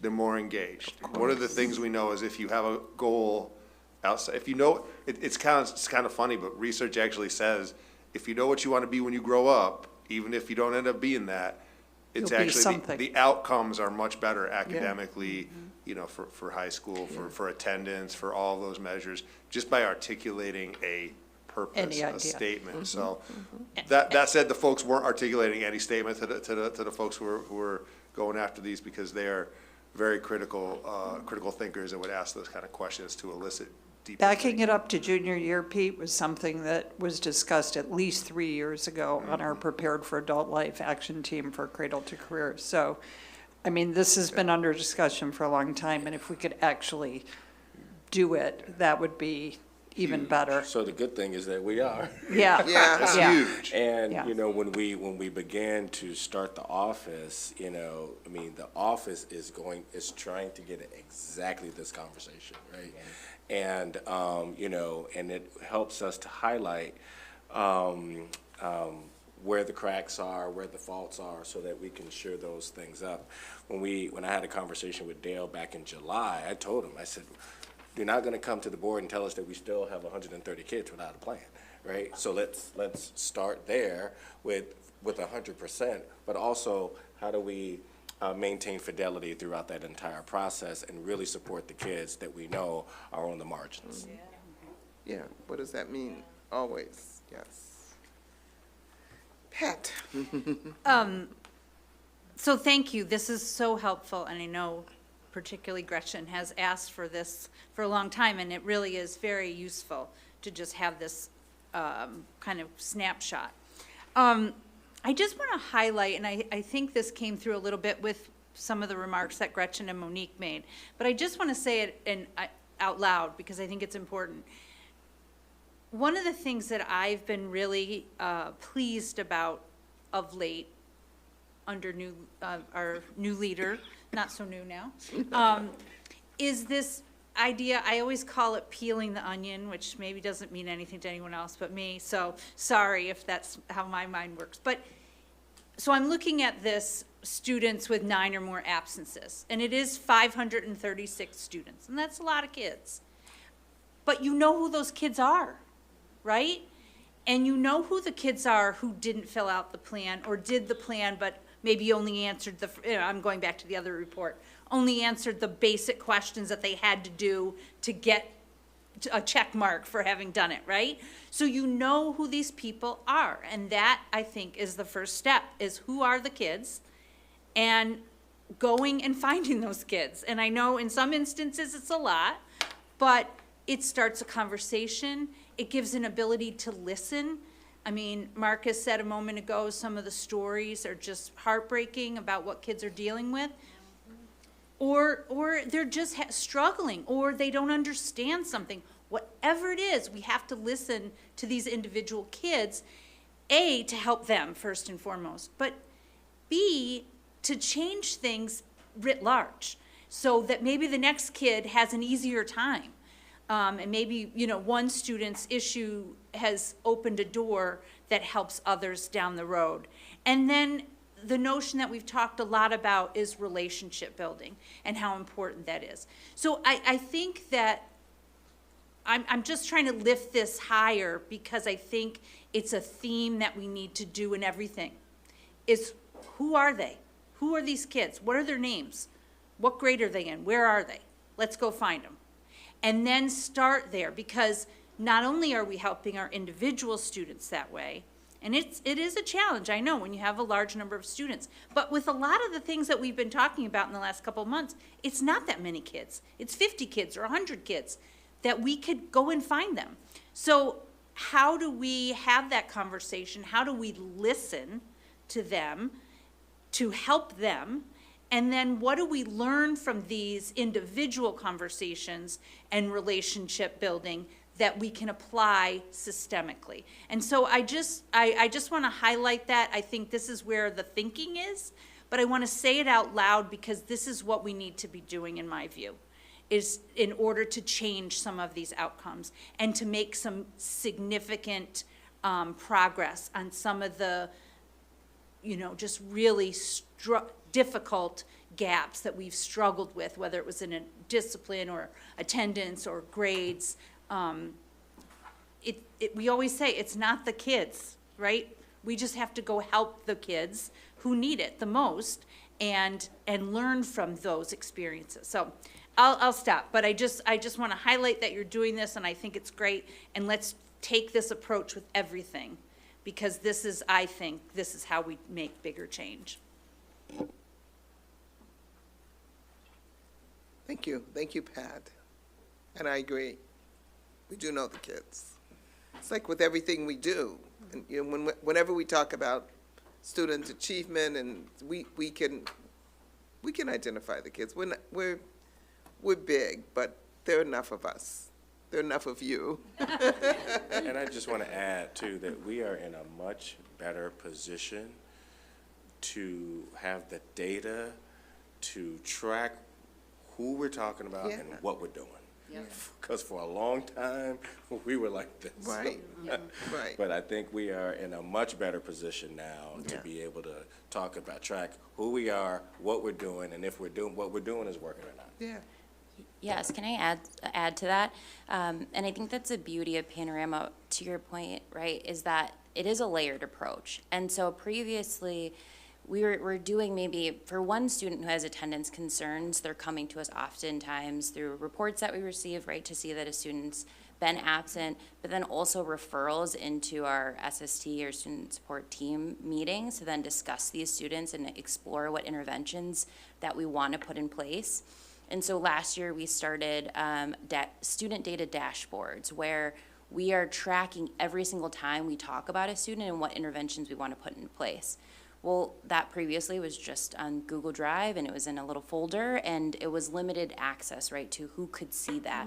Whereas now with Panorama, those interventions are now, will be viewed at a larger team will be able to see the interventions that are put in place, because for a student who is absent to this degree, we're catching them maybe at, 5 absences and we're putting one intervention in place. And then 2 weeks later, we may need to put the next intervention in place. So we may have a referral for the student advocate meeting. We may be doing our 2x10 intervention where we're meeting with the student for 10 days in a row for 2 minutes, right, to the point of relationship building. So there's so many different attendance-based interventions that we actually have here in the building to just have it documented as we did previously within, some folders here, that wasn't meeting the need. And so we've made changes over the past couple of years to really make sure that we're documenting so that over the span of the student's time here at ETHS, we know what we've done, what's tried, what's not worked, and what new interventions that we need to put in place for students here in the building. And I would just add, the data I bring to you is like a point in time, right? This is at the end of a semester, but Panorama is live, and Manir and her team and our other teams can actually look all this data up, overlapping at any given point in time that is live. So they know even more approximate than what I'm presenting to you at the end of a semester. And I think the goal is to have fewer kids eligible for NCs at the end of the semester, right? We don't want to just say, okay, here are the many kids. No. We want to drive that number in the other direction, and the leadership is very aware of this. And we're actually starting at grade 8, so this week, tomorrow, we'll start our articulation meetings. And so what we did this past school year is during the articulation meetings, we took track of students where the primary concern within District 65 or whatever building that they're in was attendance, and then we determined what appropriate intervention would be helpful at the very start of the school year. For some of those students, it was, again, that 2x10 intervention to ensure that they had a connection right away when they started within the building, and then we layered on there. So we're actually identifying students even earlier, right, through these articulation meetings to ensure that we have a plan before they even start. For some students, we ensured that we wanted to recommend them for the prep to ETHS so that they were even here over the summer. So there's a proactive approach that we're really trying to take before a student even steps foot in the building. Wonderful. Great. Thank you. Leah? I have a couple of comments and a question. I just wanted, in relation to what Monique was saying, I do think it's really important as far as the going back to the 100% who have made a plan, that I think the key word that Beth Airy said was the next step is making sure it's a viable plan. And I think what I hear in that is, okay, how do I really get there? What do I need to do? And so I was glad to hear that that's the next step, and I just want to acknowledge that because that is so important. The other comment I wanted to make is that as a school counselor, I feel like it's also important to connect these students that have the 9 or more absences or the 4 or more unexcused with the post-high school planning in that my own experience was often that students, not always, but there was a trend that students who had a lot of unexcused absences and who did have these stories, the challenge was that it became like, what's going to happen tomorrow? How am I going to graduate? What's happening with my family and how do I get through this? And it can be very, very difficult to sit down and focus on a post-high school plan, because they don't even really see their future, because they're just trying to get through their present. And I think that that's something that, and so I think that sometimes, yeah, we know who those kids are, but we have to figure out how to better serve that type of student. My question was, sorry, is one of the things I noticed trend-wise, we're looking at the absences by grade, is what I thought was interesting is the discipline incidents decreased by grade, and we talked about that when we did the discipline report. And it would be nice to think of that as because students get more mature, they make better decisions, they develop their problem-solving skills. But I noticed that with absences, the percentages get higher as they get to grade 12. What do we make of that? I think a lot of students take some days to go explore college options. So I think that's what comes up for me.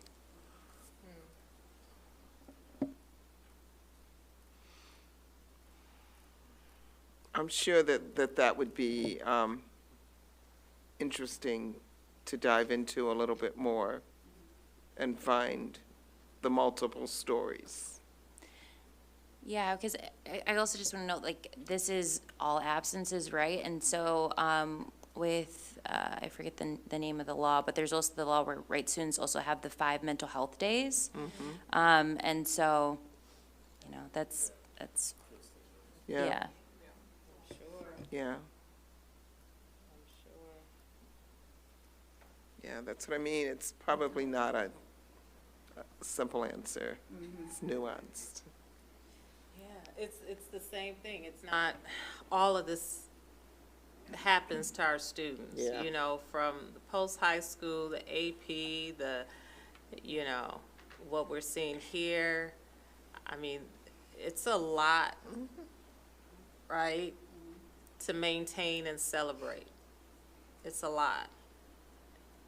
And I want to be clear, I'm glad there's 100% plan, like, right? I am glad about that. I'm happy about that. I'm elated, overjoyed. That's wonderful. My question is more, are we prepared to support those students that will need the resources the most and not give up on them? Because there will be some who will not go either direction, either pathway on this button. And how prepared are You we even see it. to go there with them, right? So, and Marcus, you know this, I've had staff that have literally had to drive a student to college because no one in their family would do it, right? We had to purchase their dorm items because no one would do it, right? So when we enter that arena, are we thinking outside of the box of being educators and wanting this number to be what it needs to be, or are we meeting our students where they're at? And if not, who on that partnership list is going to be the soldier, the foot soldier, to take them to that dorm room or take them to O'Hare Airport for their first orientation, you know, for whatever the career is, you know what I'm saying? So that's the realness of Evanston, of the complete Evanston we live in, not the utopia Evanston. So that's what I'm saying about the plan. It's the, you know, the nuances in the plan or the things that we back away from because it's become too hard. And when we do that, we create more harm. So.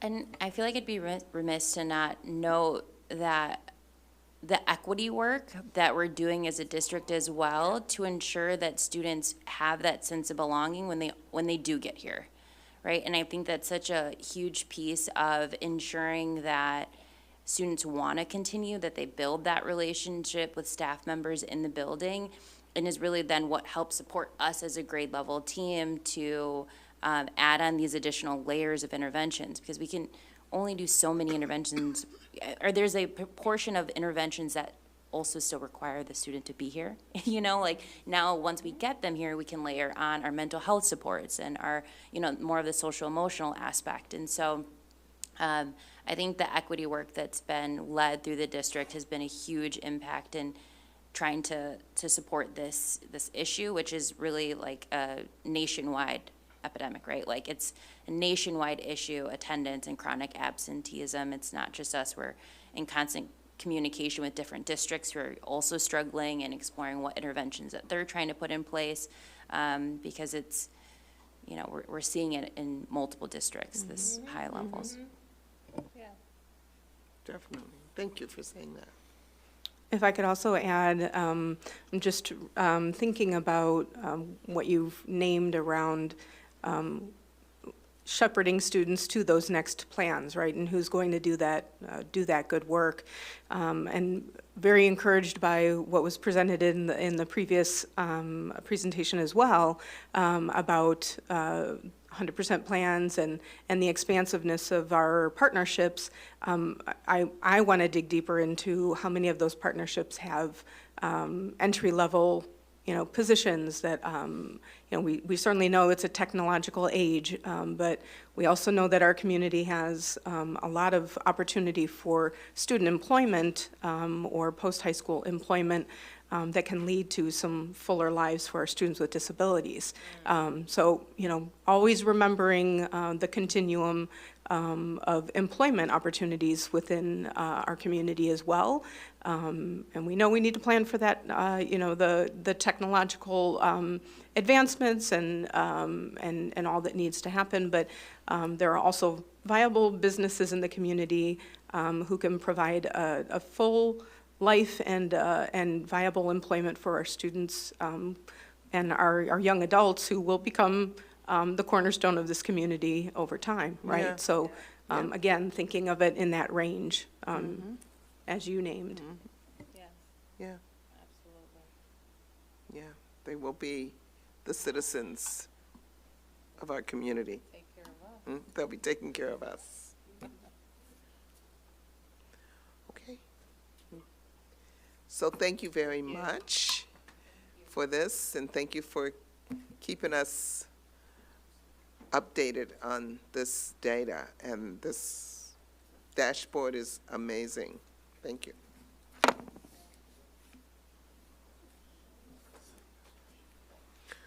All right, so our next item is the health, life, safety update. I think Kendra is going to.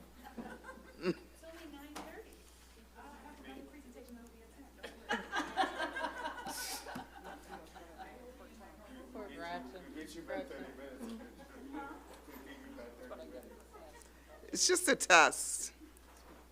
See if you can do this.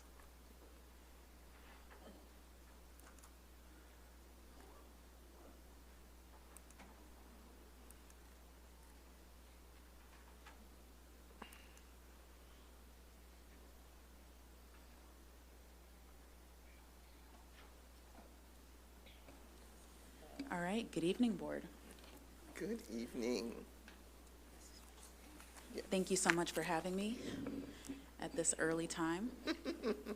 As I mentioned, don't worry, there will be another presentation around about 10 o'clock probably, so we'll do that too. But we're here to just have a health, life, safety update this evening. All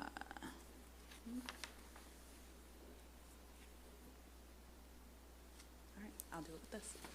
So we'll be able to go through the general background of our decennial survey, the challenges that we are currently facing with the different items that came up on the survey, a new funding tool that is available to us as of the summer of 2024, proposed projects that we would like to address on the list of violations from our decennial survey, what that would mean for the tax bill and timeline.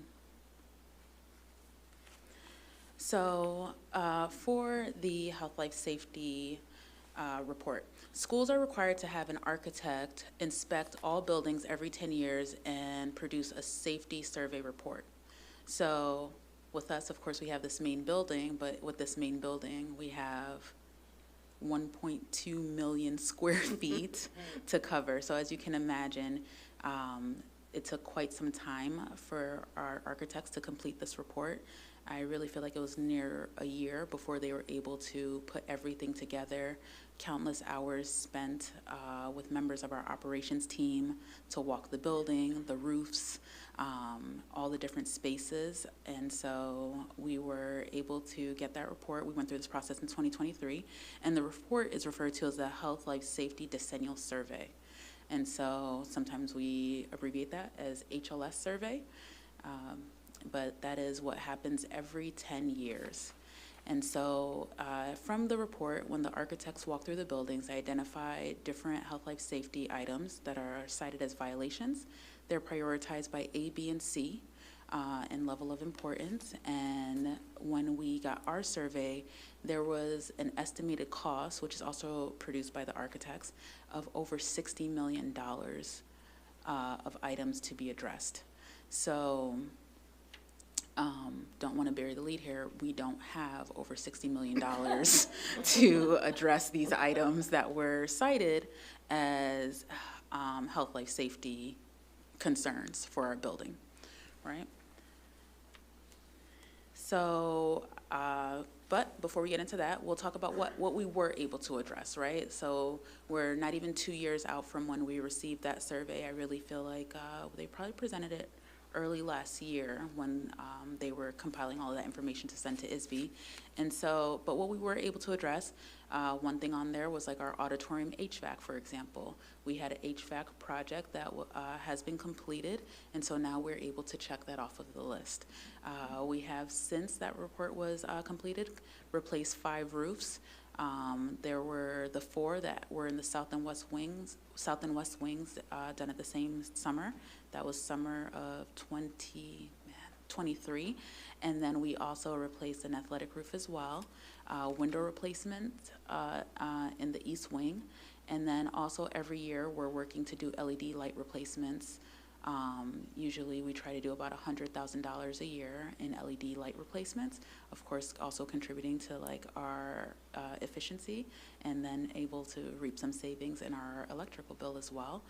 And also exit signs and some miscellaneous electrical and fire safety items. A huge shout out to the members in our operations team, the engineers and our maintenance crew, who have been able to look at what items can be addressed internally rather than us having to outsource those things. So we have been trying to work through some of these things. A number of these items we have been able to see come through on our capital improvement plan.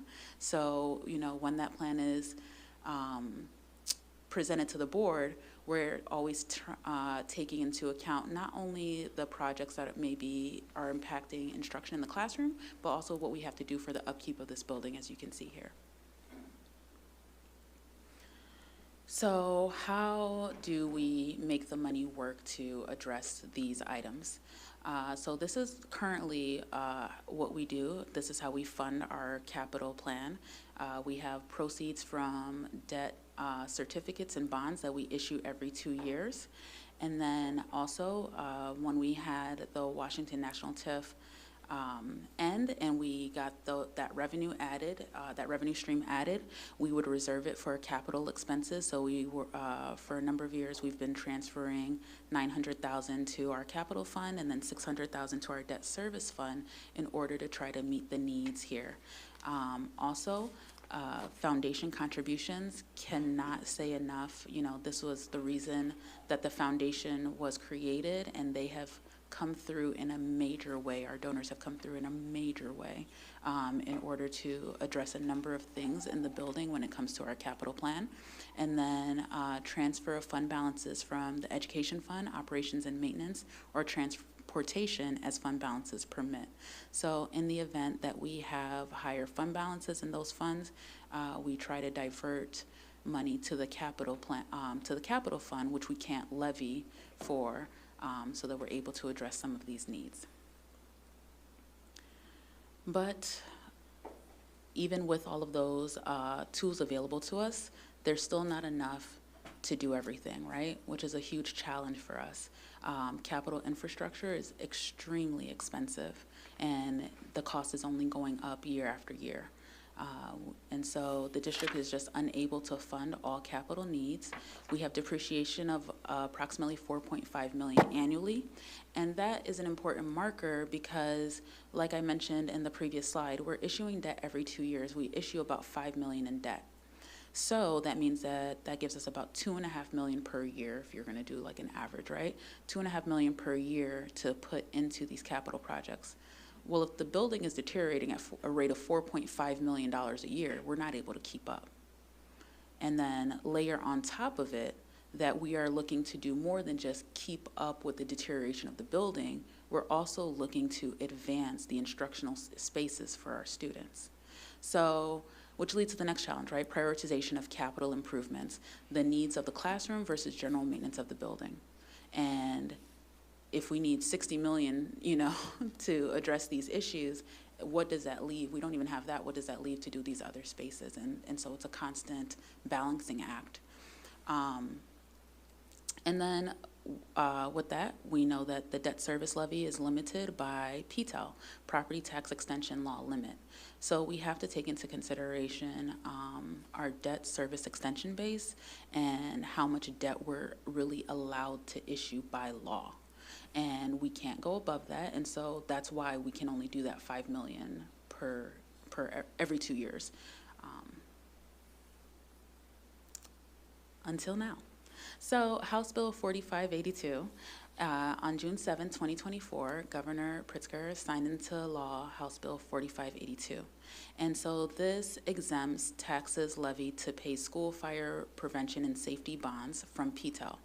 So what that really does is it opens up an avenue where schools are able to take their health, life, safety survey that was completed by their architects and say, these are the things that we need to address, and we don't have the ability to do so with how the landscape currently exists for levying taxes.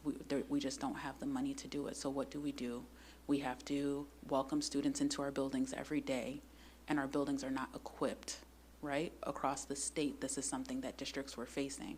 And so this new law says, okay, if you're gonna issue bonds to address these health, life, safety concerns, then you don't have to do it with the restriction of PTEL and your debt service extension base. You can still move forward with issuing bonds to address these concerns if they are things that were put on the decennial survey. And so, like I said, it's something that happened in June of 2024. Several schools, have already started using this tool to the point where it's actually been, slowing down ISB, from what I've heard, somewhat in their ability to review things in a timely manner. And so we also, recognizing the challenges that we have here, would like to move forward with issuing $15 million in health, life, safety bonds to allow the district to address some violations detailed in the survey that we likely otherwise would not be able to address. And so we can go into the details of that. There are several steps that would have to happen before we can get there, and so we're going to just be able to talk about all of those pieces. So, of course, $15 million is a lot of money, and so one question that comes up is like, well, what are you going to do with it? So this slide says what could be addressed. And so what we would be proposing to be addressed with the $15 million would be HVAC in the gym wing. So under ventilation in the gym wing is a major issue here and has been for a number of years. And so that is top of the list here. And so, and then we have some other items as well, roofing, windows, and mechanical. And this table really breaks down the area, but then also the breakdown of the 15 million, which is what you can see in the column that has the HLS costs, health, life, safety costs. And then the non-health, life, safety costs are also here to get to the total cost. So that $20 million for the gym wing, I just want to elaborate on that a little bit. So we have an estimate that it would cost us about $20 million in order to ventilate the gym wing. So for a number of years, we have heard, like we are well aware that the underventilation issue is an issue in the gym wing, but it's always been, it's too much, what can we do? You know, like it always kind of felt like our hands were tied because we just did not have the ability to get that kind of funding, right? And so, and I will say sometimes, actually I think I actually, I have this slide on rationale. So I will say, you know, sometimes it's come up, well, you're able to do projects in other areas of the building. And the reality of that is that when we have donors, I mentioned the foundation earlier, we have donors that are oftentimes interested in specific projects. But unfortunately, trust me, I wish I could have a donor that is interested in HVAC, mechanical, electrical, asbestos, tuck pointing, roofs, windows, like that would be amazing. Yeah. But those really aren't the appealing projects for Yes. our donor base at this time. But I am putting that out there. If anybody wants to give to any of those things, please, please do reach out. So, you know, and that's just something that we have to contend with, right? And so now that we have this tool available, top of mind was HVAC in the gym wing. Because while it is so cold outside right now, and nobody's thinking about air conditioning right now, let me tell you, in May, in August, when we are having record high temperatures, it is problematic to think that we are going to have kids able to go to class and have a normal day of instruction in a gym wing that is blazing hot. It can't happen. It doesn't happen. And so we have had to interrupt instruction in the gym wing year after year after year at the start of the school year, where instead of starting off the school year and having their classes as they should, we're saying we're going to open up the auditorium. Good thing we got that HVAC project in the auditorium done. They're cool. They might not be doing what was originally planned for that day, but they are cool. And so, you know, how much better if we could have really take this opportunity to address that major problem. And so those are just some of the things that I had listed as a rationale. And then also there are some tax credits that are currently available that would significantly offset some cost for it. And so that's another reason why we're really looking to strike while the iron is hot here, because as you know, with tax credits, they can be here today and then with another administration gone tomorrow. And so we want to make sure that we are doing everything that we can to capitalize on what is currently available and really try to make these dollars stretch and work as hard as possible, just in terms of being as fiscally responsible as we can be with this. And so another point that I wanted to make that's here on the slide, so $20 million. If we had to, just in terms of why we have not been able to address this in the past, if we wanted to try to save the money, right? If we issued debt every 2 years and we wanted to save the funds and try to, which we really couldn't because you have to spend it in a certain amount of time anyway, but just hypothetically, follow along with me, to save that money, it would take us at least 8 years of us doing nothing else, not addressing any other capital project in the building. That's how long it would take us before we could say, okay, we have the capital in hand to move forward with this project. So, you know, it's been a huge barrier, and I think that that just also drives it home. You know what I mean? Like, who can say today, yeah, we'll do nothing else for the next decade, but don't worry, we'll have HVAC then.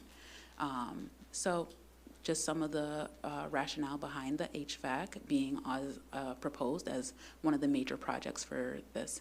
And then also roofing, windows, and mechanical, all of those were in the arts wing. I grouped them together. And, you know, I talked about trying to make the money work as hard as possible. And so in here, there's some economies of scale savings because we're going to be doing a large-scale renovation in the arts and innovation wing. And so with that, we have the ability to say, we're bidding out all of this work. And if we do these other pieces, then we'll be able to reap some savings because we're already going to be having construction in those areas. And so that's a smaller portion of the proposed amendments that we would be wanting to move forward with, but still, that's the rationale. Really just trying to see how we can couple things together to, like I said, make the money work as hard as possible for us. Because we know when we're talking about taxpayer dollars, we always want to be as accountable as we possibly can. Oh, speaking of taxpayer dollars, estimated effect on the tax bill. So here, like I said, we've been talking about 15 million as a possible number to issue bonds for. And so this just really shows 3 different scenarios, whether it's 10, 15, or 20 years, and then the impact that would have on a 500K home. So I will say, you know, if you look at the 15 million over 20 years, of course that number per year is smaller, but if you look all the way to the right side, you'll see that that actually has the highest cost in interest and therefore would, in the end, cost more to borrow, right? And which means that it would cost more for our tax base. And so we want to make sure that we're being sensitive about that and also just making the best decision possible. But I wanted to lay out the scenarios and just make it a point that all options are being considered, so that we're making the most judicious decision possible.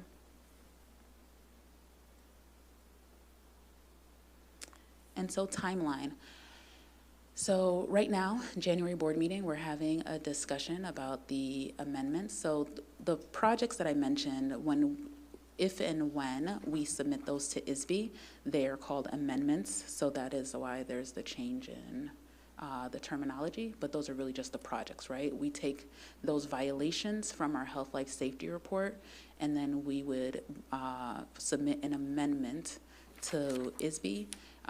Once it is approved it would have to be, that process actually involves our architects developing the amendments, and then it would have to be approved by the board president, at which time we could then send it to ISB and the Intermediate Service Center for review and approval. So like I said, that process is taking a little bit longer than it used to. I'm hearing that it's taking a minimum of 2 months right now to get through that process. And so we want to get in the queue because districts are really, trying to use this tool right now, which is great. But, we want to have the ability to get our information submitted, reviewed, and hopefully approved so that we can decide what we would like to move forward with and when. So after that process, if we were going to move forward, there would be a bond hearing, which is currently proposed for the April board meeting. And then, pending a board approval, that would happen at the May board meeting. And then we could issue bonds in the spring. And then the completion of work statutorily has to be completed within 3 years of bond issuance. And so the HVAC project is a large-scale project, so it would take about that time in order to get everything done, because it has to be done in phases since it'll be getting done over the summer of each year. There's some work that they might be able to do during the school year. The bulk of it would happen during the summer, and so it would be a phased project. And I think, that's what I have for you all, and I will take any questions. Thank you for the report and for explaining it to us so clearly. Really appreciate that, and giving us that bit of history. That's really helpful. I see Pat has a question, and then Leah. Thanks for the clear explanation. That was really helpful. And I don't know if this was required, but when I was reading the report, I was really struck by the amount of fiscal responsibility you exhibited by saying, we want 20, but we'll ask for 15 and we'll put our own resources in. I don't know if that was required, but I think that's an important thing for our taxpayers to know, is that we're not just finding this new money and gobbling it up, but being really fiscally responsible. I thought that was really great. I guess my question is, is there an argument to not do this? I mean, it seems the way you've framed it out, it is reasonable, but we always talk about the threats to our budget and, potential threats with the pension and so forth.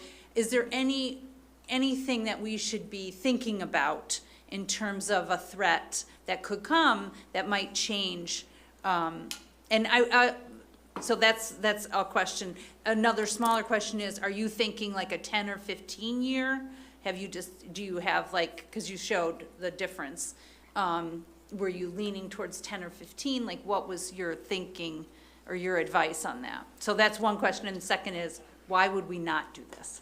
Yeah, so I think for the why would we not, of course, just always being cognizant of the effect to our tax base, right? And that just like nobody wants to have their property taxes higher, we don't want it either. Right. It's not necessarily something that we want to do, and I appreciate you for highlighting that. Even though we have this tool available, we're not going out and saying, okay, well, we need $30 million, we need $20 million. I mean, honestly, the work that was listed, 60. over $60 million, and even for the projects that we are talking about completing here, even for those projects, the cost, right, is over $8 million that we are saying we'll find another way to absorb those costs with our current revenue streams. And so, or with the tax credit that I mentioned. So even with that, we're trying our best here, but there's just no way that we're going to be able to address some of these larger items without it. And we see that because we know that there have been years, it's not like 10 years ago they didn't tell us that we should ventilate the gym wing. They told us, and then it sat on our survey, and then we came back 10 years later and they were like, still? So, it just won't happen if we don't. But also recognizing that nobody wants their bills to go higher. So that's the only thing that I would see. As far as threats, I feel like the threats that we typically discuss, which we'll even get into later when we review the audit, but for those threats, it's really usually more so the education fund and those operational costs that we're concerned about. And so in this instance, I wouldn't see those threats as having a impact here. The impact, which I think actually goes towards why we should move quickly and why there's a sense of urgency around this now, is that we have seen the responses, right? Like, so when things happen, whether it be worldwide or even in our country, we see the impact that has on the construction market. And so I was even in a meeting today with architects and construction managers about the great unknown now that there have been all of these fires in the West, in California. And so what is that going to do to construction cost moving forward? So those are the threats that I'm thinking of. Inflation, escalation costs, how is that going to impact if we don't move now? What does this cost? If it was $20 million when we spoke to a company months ago, what is it going to be in 6 months when we're ready, if we're ready then, And so those are the things that kind of create like this energy for me where I'm like, we got to go. And so, yeah. Leah?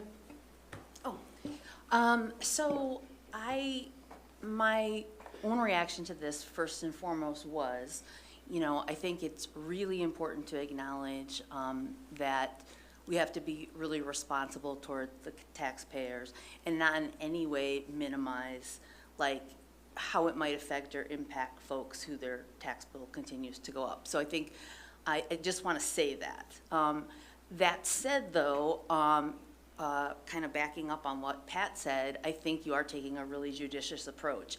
And I will say, and not to be a little nutty about this, but as someone who worked in the building for 21 years, the idea that there was no HVAC in the gym wing is something that I have just thought for years we needed to do something about. My own experience, where I experienced it firsthand, was when I supervised a standardized test in one of the gyms. It was a horrendous experience. It was so hot, people couldn't really think. There was a really loud fan. And that was just sitting and taking a test. I can't imagine when you're doing something active, students with asthma. I mean, and I think that timing-wise, yeah, I think that when we look at what's happening in the world and climate change, I just can't emphasize enough how important I think it is to realize, I mean, we start the school year earlier and earlier in August. Temperatures are only getting higher, and that's potentially more missed class time or not being able to fully realize the PE wellness curriculum. So I'm glad that we're looking at this opportunity, and it would be, I think, a way to address something that, like you said, has needed to be addressed for a long time. Thank you.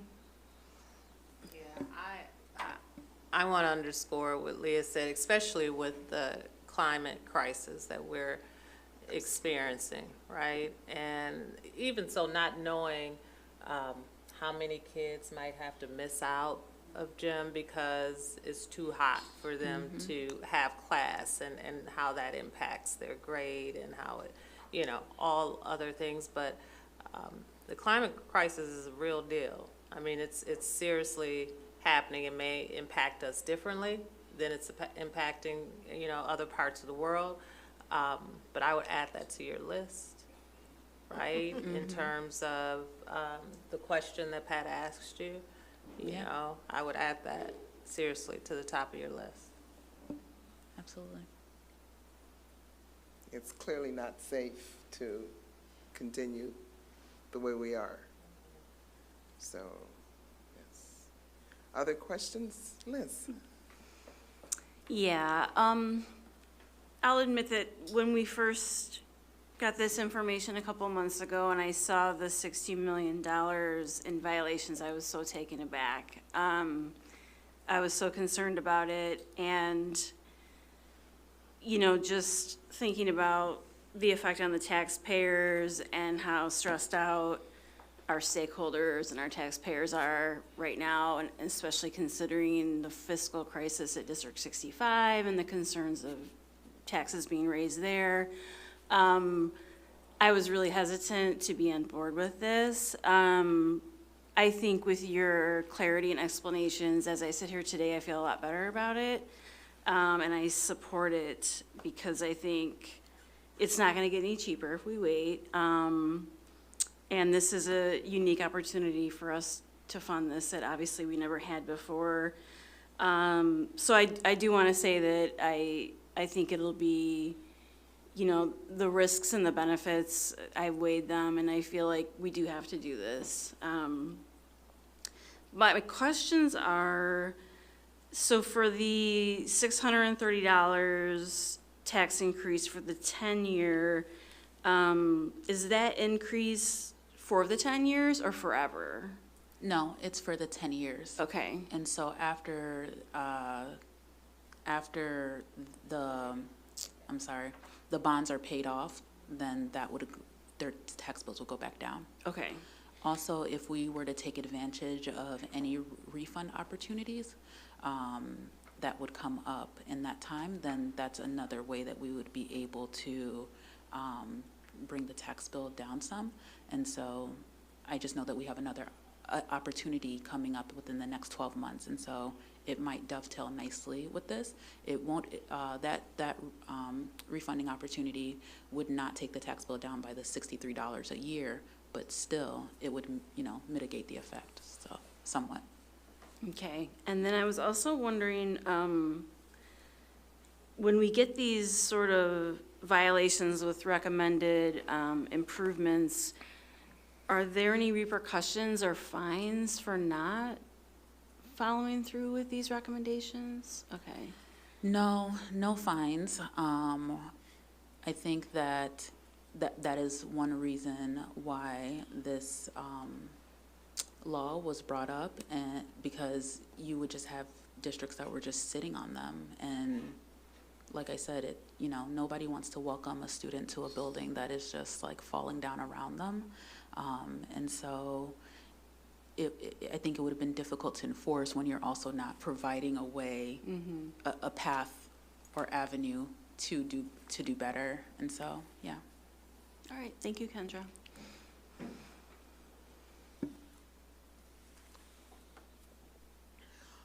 All right, so our next step is,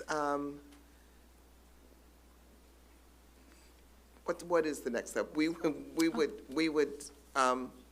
would take action probably next month. So there actually is not full board action that would be necessary for the next step.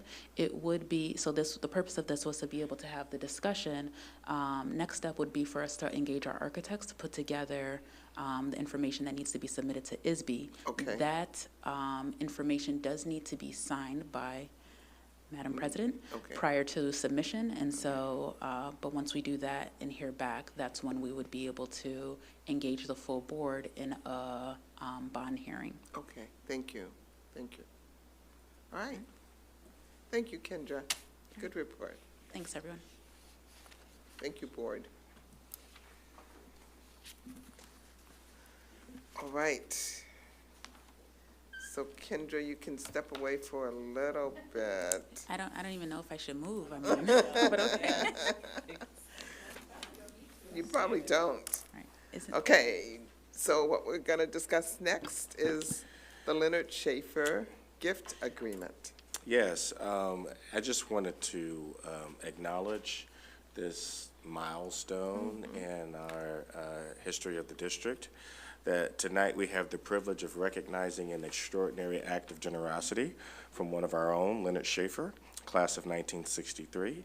Mr. Schaefer's $7 million gift to the ETHS Foundation is nothing short of transformative. It is the largest single donation in the foundation's history and represents a pivotal moment for our school community. This contribution will significantly advance our 5-year capital improvement program, a plan designed to enhance our facilities and learning spaces to inspire creativity, innovation, and community. His support will accelerate our capacity to provide unparalleled opportunities for our students, further solidifying his legacy as a champion of education and innovation. In recognition of Mr. Schaefer's generosity, the ETHS Auditorium will be renamed the Leonard D. Schaefer Center for the Performing Arts. This venue will not only showcase the incredible talents of our students, but also serve as a gathering space for our community and a platform for professional productions. Mr. Schaefer has long been a dedicated supporter of ETHS. His previous gift of $500,000 helped to create our state-of-the-art planetarium, and his continued commitment underscores his belief in the power of education to change lives. Reflecting on his time at ETHS, Mr. Schaefer once shared that the people he had met and the education he received here led to opportunities that shaped his future. His enduring commitment to our school underscores the vital role of alumni and community support in advancing our vision for ETHS. So on behalf of the district, I want to express our deepest gratitude to Mr. Schaefer for his vision, generosity, and enduring dedication to ETHS. His gift ensures that future generations of Wildcats will have access to a world-class education and facilities and opportunities, and it serves as a lasting testament to his belief in the potential of our students. Thank you, Leonard, Mr. Schaefer, for your remarkable contribution to ETHS and for helping us continue to build a legacy of excellence, innovation, and community. I also want to take a moment to thank the ETHS Foundation for their tireless efforts in supporting the district's vision and making opportunities like this possible. Their work to engage alumni and build support for innovative programs and facilities has a profound impact on the students at our school. Thank you, Leonard. Thank you. Thank you for that information, and thank you to Leonard Schaefer for that incredible gift. And look forward to the renaming of the auditorium. It's awesome. Great. Okay, thank you. Okay, so our next item is FOIA. We're at FOIAs. Dr. Bavis. We have 2 FOIAs in the packet, one from Hayden and one from Wood. The responses are in there. Okay, thank you. All right, so we're at board committee reports. I know we're sort of early in January. Are there any reports? We had an audit committee meeting, but we're going to talk about that in a minute. Other committees? No? Okay, so we're at the student board report. Rachel. Okay, hi board. I do want to say sorry for not being here last time. We had finals and I had a rough, next day of finals. I was studying. But yeah, officially we made it through our first finals in a while. So students took full advantage of the morning support sessions before tests, and from what I saw, everyone worked really hard in their pajamas. Everyone came in their pajamas. But yeah, I think overall finals went as smoothly as they could have, and report cards are finalized now, so the stress is officially off. For our seniors, we've wrapped up another successful phase of college applications and post-high school planning. And we're starting our final semester, which is a little bittersweet, but I know we're all excited for what's ahead. In terms of student union updates, we're presenting to the leadership team on Tuesday the 21st to share data from the Student Voice Forum, and we're addressing topics I previously mentioned in a different board meeting, but some big ones are the cell phone policy, mental health initiatives, staff and student communication, and we're excited to make progress with administrative support on these issues. Then, as student rep in my own time, working with Dr. Kinsey and a couple other staff members, I've been working on this initiative that I'm really excited about. It kind of has to do with the data quarterly update that we had in November, where we saw that there was a really big lack of sense of belonging from Hispanics and Latinx students. And so kind of trying to rectify that, I've tried to start a Latinx/Hispanic affinity space. And so I've been talking to a couple staff members, and we've been having really great discussions, and plans are actually in motion now. And then we're aiming for it to launch in February. So it's similar to Black, Brown, and Breathing, which is the affinity space we have currently, with a Black LGBTQ plus facilitator. And what I noticed from going to a couple of those sessions is that a majority of the students in those affinity spaces are Black students, and it's hard to find kind of that shared sense of experience at ETHS. And so what I thought to do was to split those up and try to promote that sense of belonging by creating a space where Hispanic students could find sort of a sense of community within themselves. And then we've also noticed that there's not that many staff and administrators that have a Hispanic identity, and so we're trying to work with as many teachers as we can to come in and make these connections so that students feel more encouraged to come to class. And I think that most of the stuff we talked about today about absenteeism and stuff like that is all really interconnected with this, and so we're just trying to promote this sense of belonging at the school with this affinity space, and we're directing it towards Latinx and Hispanic students because they were scoring pretty low in those cases.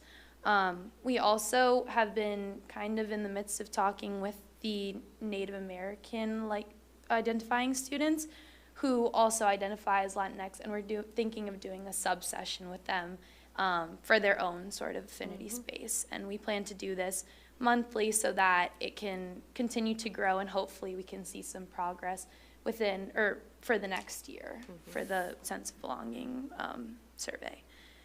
Then on top of that, I'm working with Mr. Pond, who's the student union coordinator, and a couple fellow student union members on an anti-racist workshop. And so that's also happening in February. And this one is mostly focused on white students. And basically what we're trying to do is address race and then work towards being actively anti-racist in daily interactions rather than just like being passively against like being anti-racist. And so that's kind of why our target audience for this is going to be white students. Then for student union, we're also working on creating a cell phone survey with administrators or with the leadership team. And this is similar to the cell phone survey that went out in the first semester, but now there's been some time to reflect and grades have come out so students can really reflect on their experiences and performance after the full semester has gone by without their cell phones. So hopefully we're looking to see some valuable and positive insights. But yeah, that's it for me, so thank you. Wow, excellent. Excellent, Rachel. Thank you. Lots of really good work you're doing. Would you keep us posted on how things are? Oh yeah, definitely. We're gonna do hopefully some surveys at the end of every Latinx affinity space as well, just to see how the progress is like working. And then there's also going to be a Latinx/Hispanic affinity circle, which is we're looking more to get feedback on what else we can do to promote this sense of belonging. Good, good. And I'm just looking forward to that becoming a part of our school district after you are away. Thank you. Okay, Dr. Campbell. I'm just going to forego my superintendent's report so y'all can do your honor. Not that, right? Who's happy? Yes, I don't blame you, but, okay, good. Okay, is it 10 o'clock yet? Yes. Oh, it's after. Was that Wow. bathroom break? Yeah, right. It's after.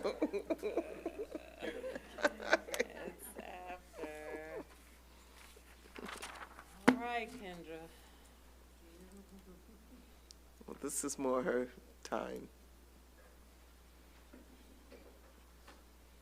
She's gonna get a little help this time.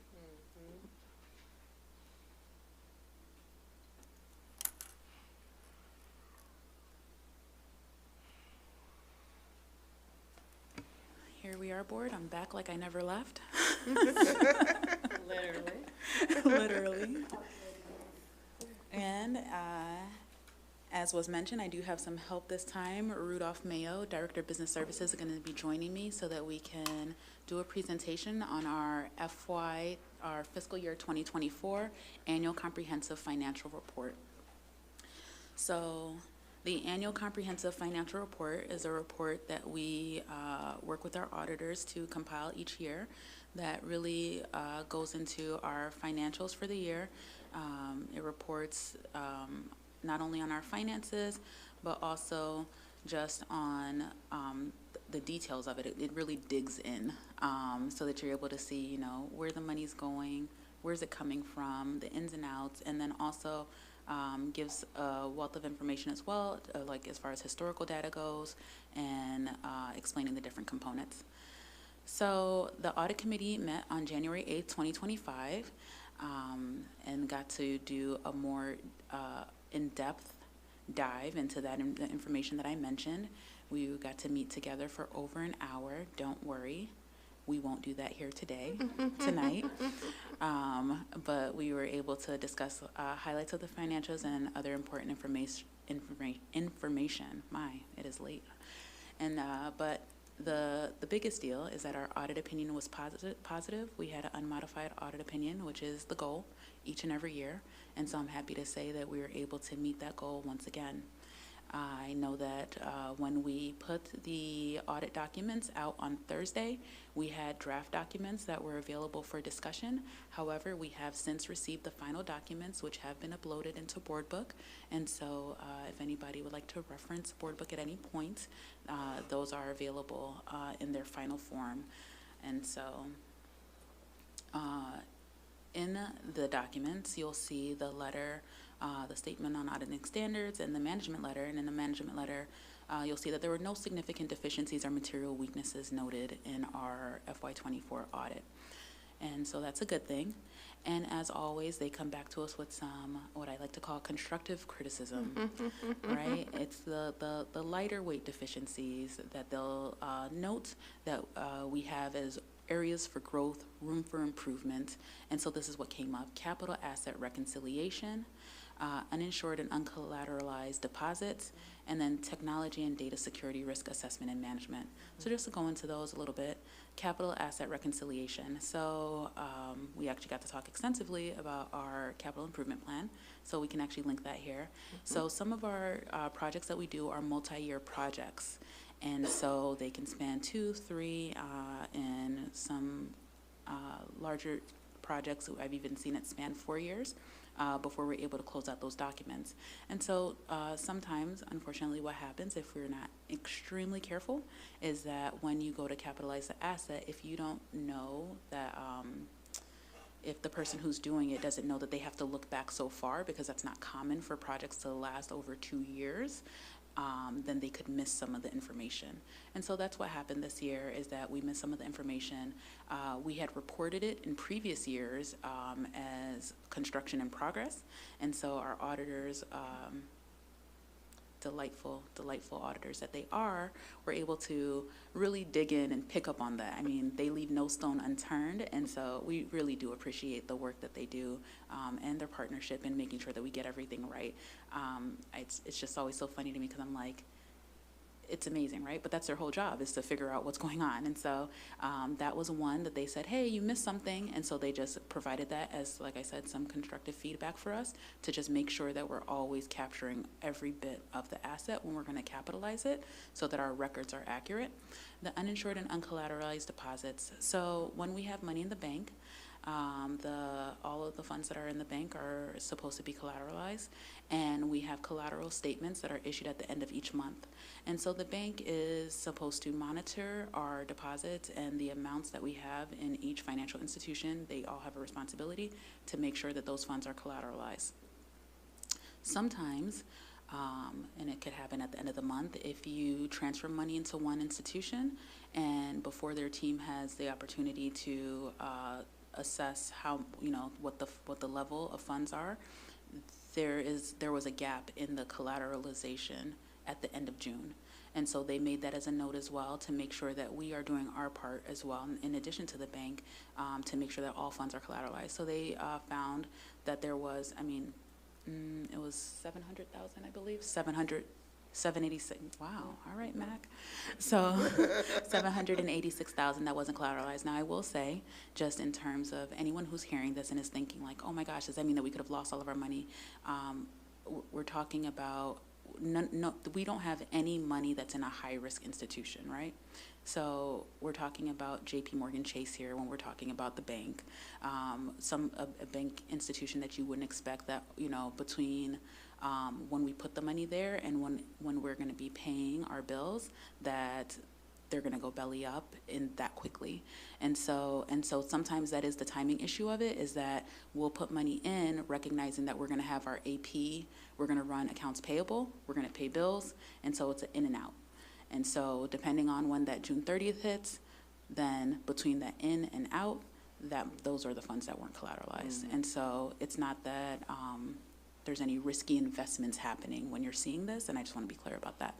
And then the technology and data security risk assessment and management, that's something that's on there every single year, every single client, because there's not enough that can be said for cybersecurity, right? True. Like, we are seeing that every day in a number of ways, and like even closer to home more recently with one of our vendors when it comes to data. So that's always on there, and just always a reminder for us to be as careful as possible to make sure that we're doing the best that we can on our end to keep all of our data secure.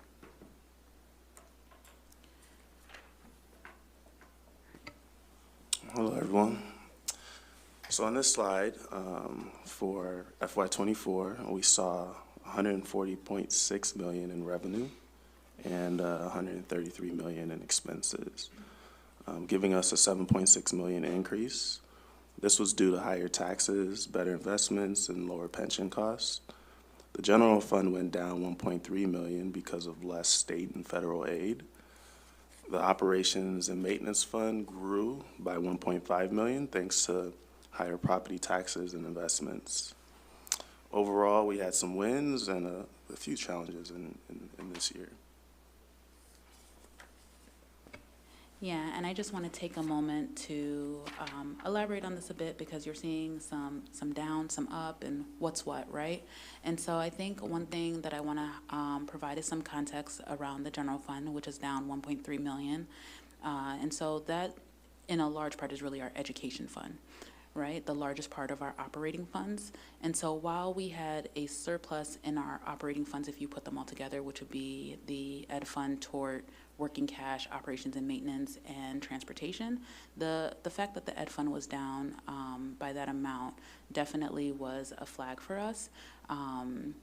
That, you know, in looking into it, like I said, providing some context, corporate personal property replacement taxes, we've talked about this for a couple of years now, how significantly it's gone down and how that has really impacted our numbers and really has been somewhat of a struggle, right? Because when we're talking about corporate personal property replacement taxes that were over $6 million 2 years ago, and now they have decreased by over 50%. That is, I mean, it's gone down by, I think, let me see, $3.7 million in 2 years. That's a huge gap. That's a huge gap to account for and to still be operating. And so, of course, we've had to address some of our operational costs in order to fit that, but still a struggle. And so that's just one of the things. And then at the same time that we have this revenue stream that has been so significantly reduced, we've also seen some significant increases in some of our higher expenditure lines.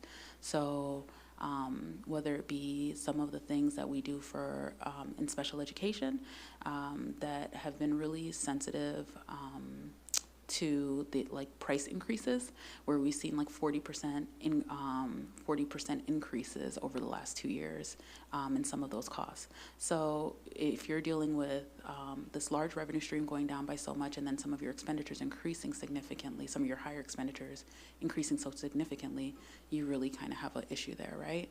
And so recognizing that, we've been doing some work this year to address that and to make sure that we're bridging the gap to the best of our ability. But one thing that I did want to be clear, as you can see, like I said, we had some wins in some areas, but I thought that this slide would be good just to kind of frame everything. So when we're talking about our operating fund balances, I wanted to focus on the education fund, operations and maintenance, and transportation fund, which are our largest operating funds. And so our board policy actually has a minimum based on what we budget every year, a minimum that we have to have in each of those fund balances. And so here I laid out what the FY25 budget is that we have, and so what that would mean for the minimum fund balance per board policy, which for each of these funds is 33%. So that 33% is what you see there in that column. And as you can see, for each of these funds, we are above that minimum fund balance.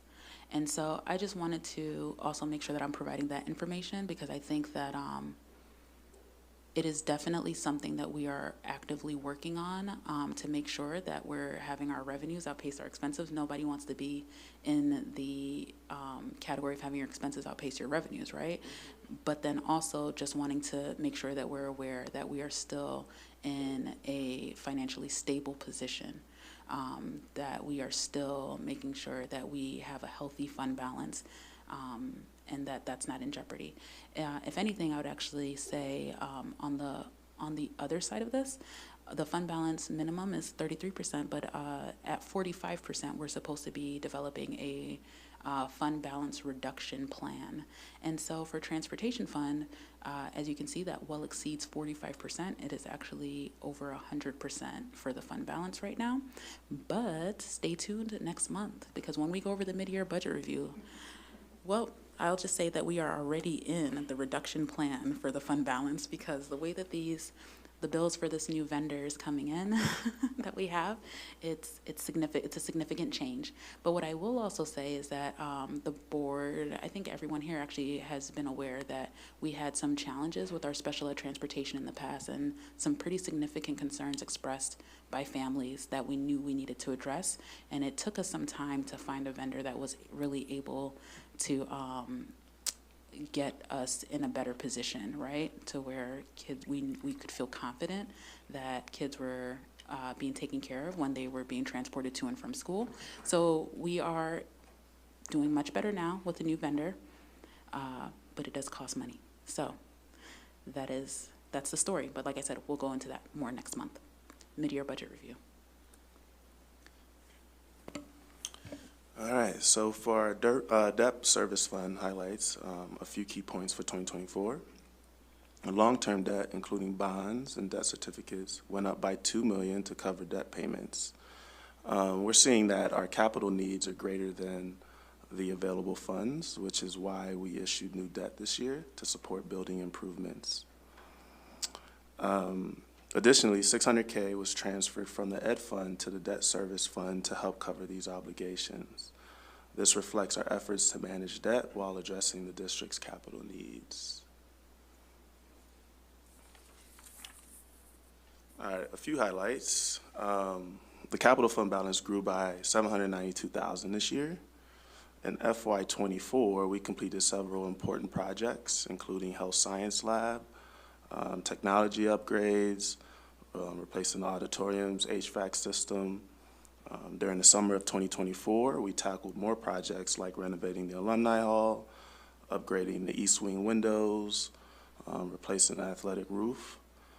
These investments are helping us improve and maintain our facilities to meet the district's needs. So I just really can't help but draw the link between the last presentation that I was up here for, right, and this one, in that we're really able to see this in practice, right? So we talked about how when it comes to capital improvement and taking care of this building, the number of ways, the number of tools that we have used in the past in order to do that. And so we talk about the debt service fund, right? And then how we issue debt in order to support those capital needs.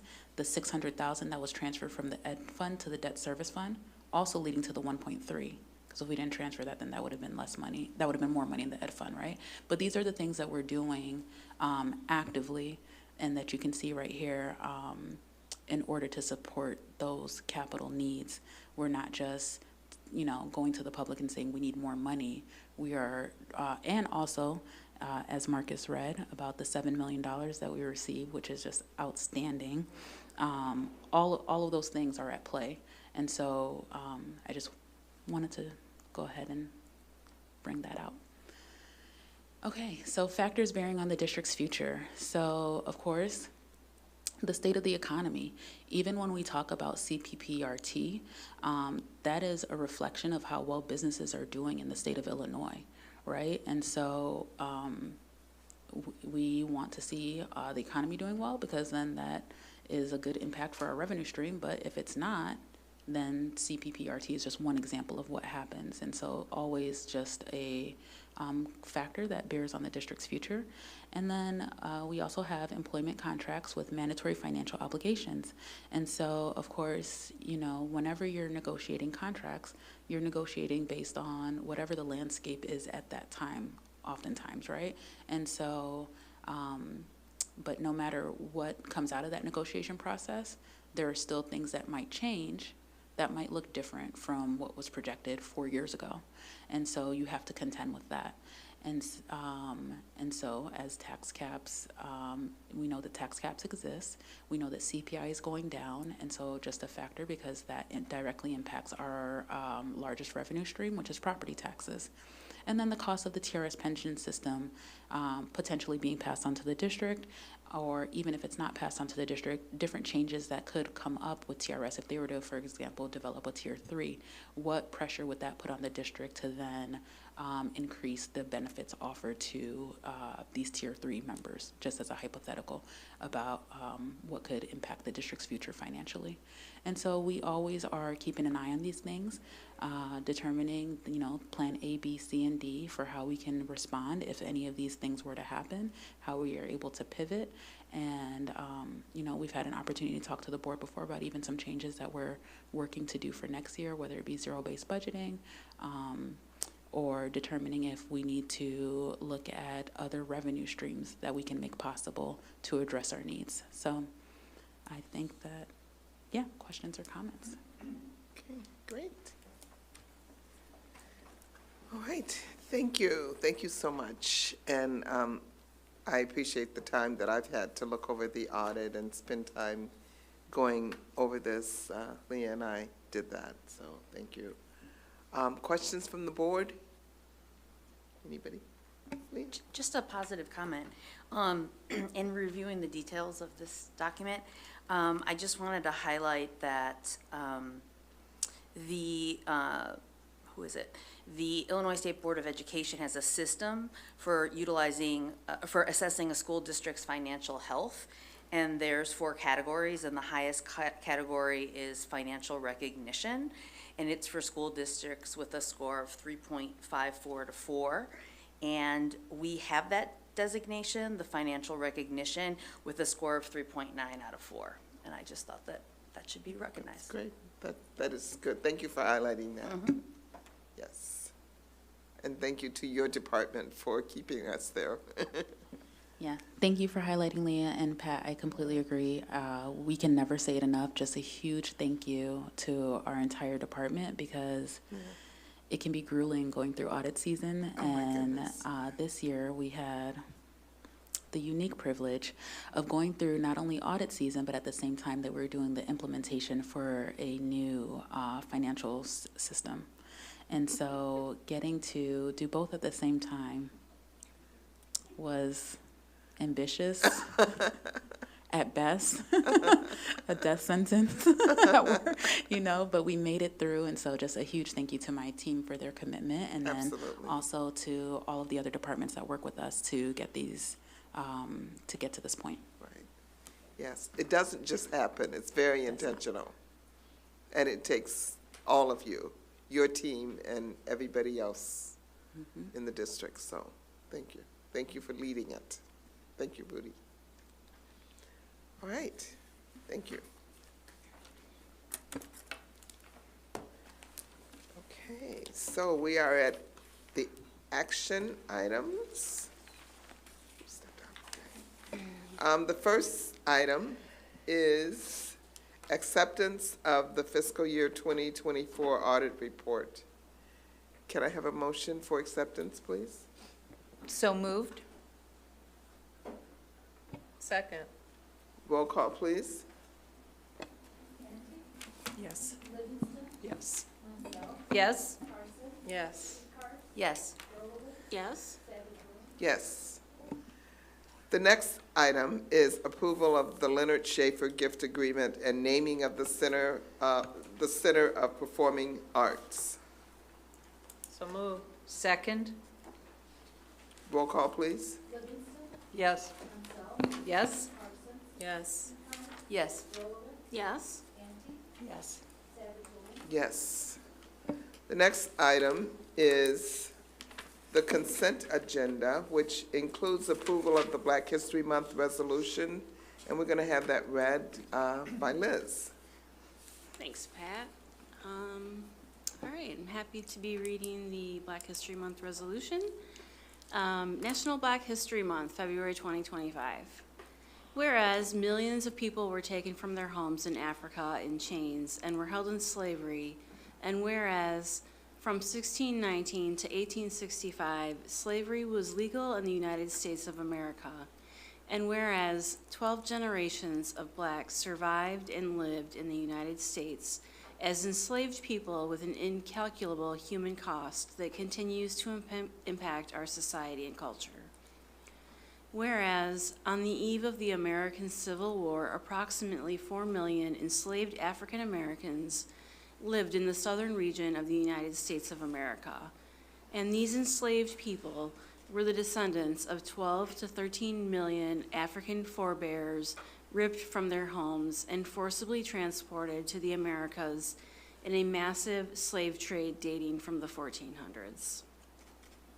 Whereas this forced migration is one of the greatest human tragedies in the history of the world. Whereas the celebration of Black History Month began in February 1926 with the vision of Dr. Carter G. Woodson, a noted historian committed to encouraging all people to learn about the contributions of outstanding African Americans. Whereas the students and staff of Evanston Township High School must continue to learn about and be mindful of African Americans on a national and local level who have worked to serve the public good. Whereas the ETHS community should welcome and learn from all people of color to support the destruction of beliefs and practices that racially segregate and hinder students from believing that the American dream is for everyone.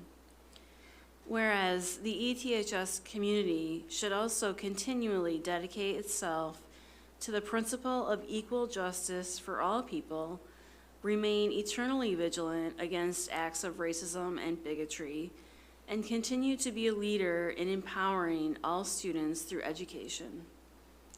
Therefore, we, the District 202 School Board, proclaim that in celebration of past, present, and future exceptional African American leaders, do hereby proclaim the month of February 2025 as Black History Month at Evanston Township High School. Thank you. Can I have a motion for acceptance, please? So moved. Second.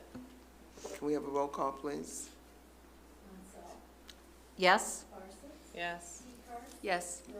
Yes? Yes. Yes. Yes.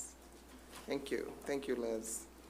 The next is the rest of the consent agenda, which includes approval of minutes from the December 9th, 2024 regular and closed session meeting, the treasurer's report from October 2024, approval of bills and personnel report. So moved? Second? Roll call, please. Yes. Yes. Yes? Yes. Yes. Yes? Yes. Okay. Do we have any old or new business? You guys are packing up. Any closing or polling of the board? You sure? I'm sorry, Sarah. Okay, could I have a motion for I adjournment? move we adjourn. Okay, we're adjourning at 10:36. Thank you. Gretchen, what are we going to do after?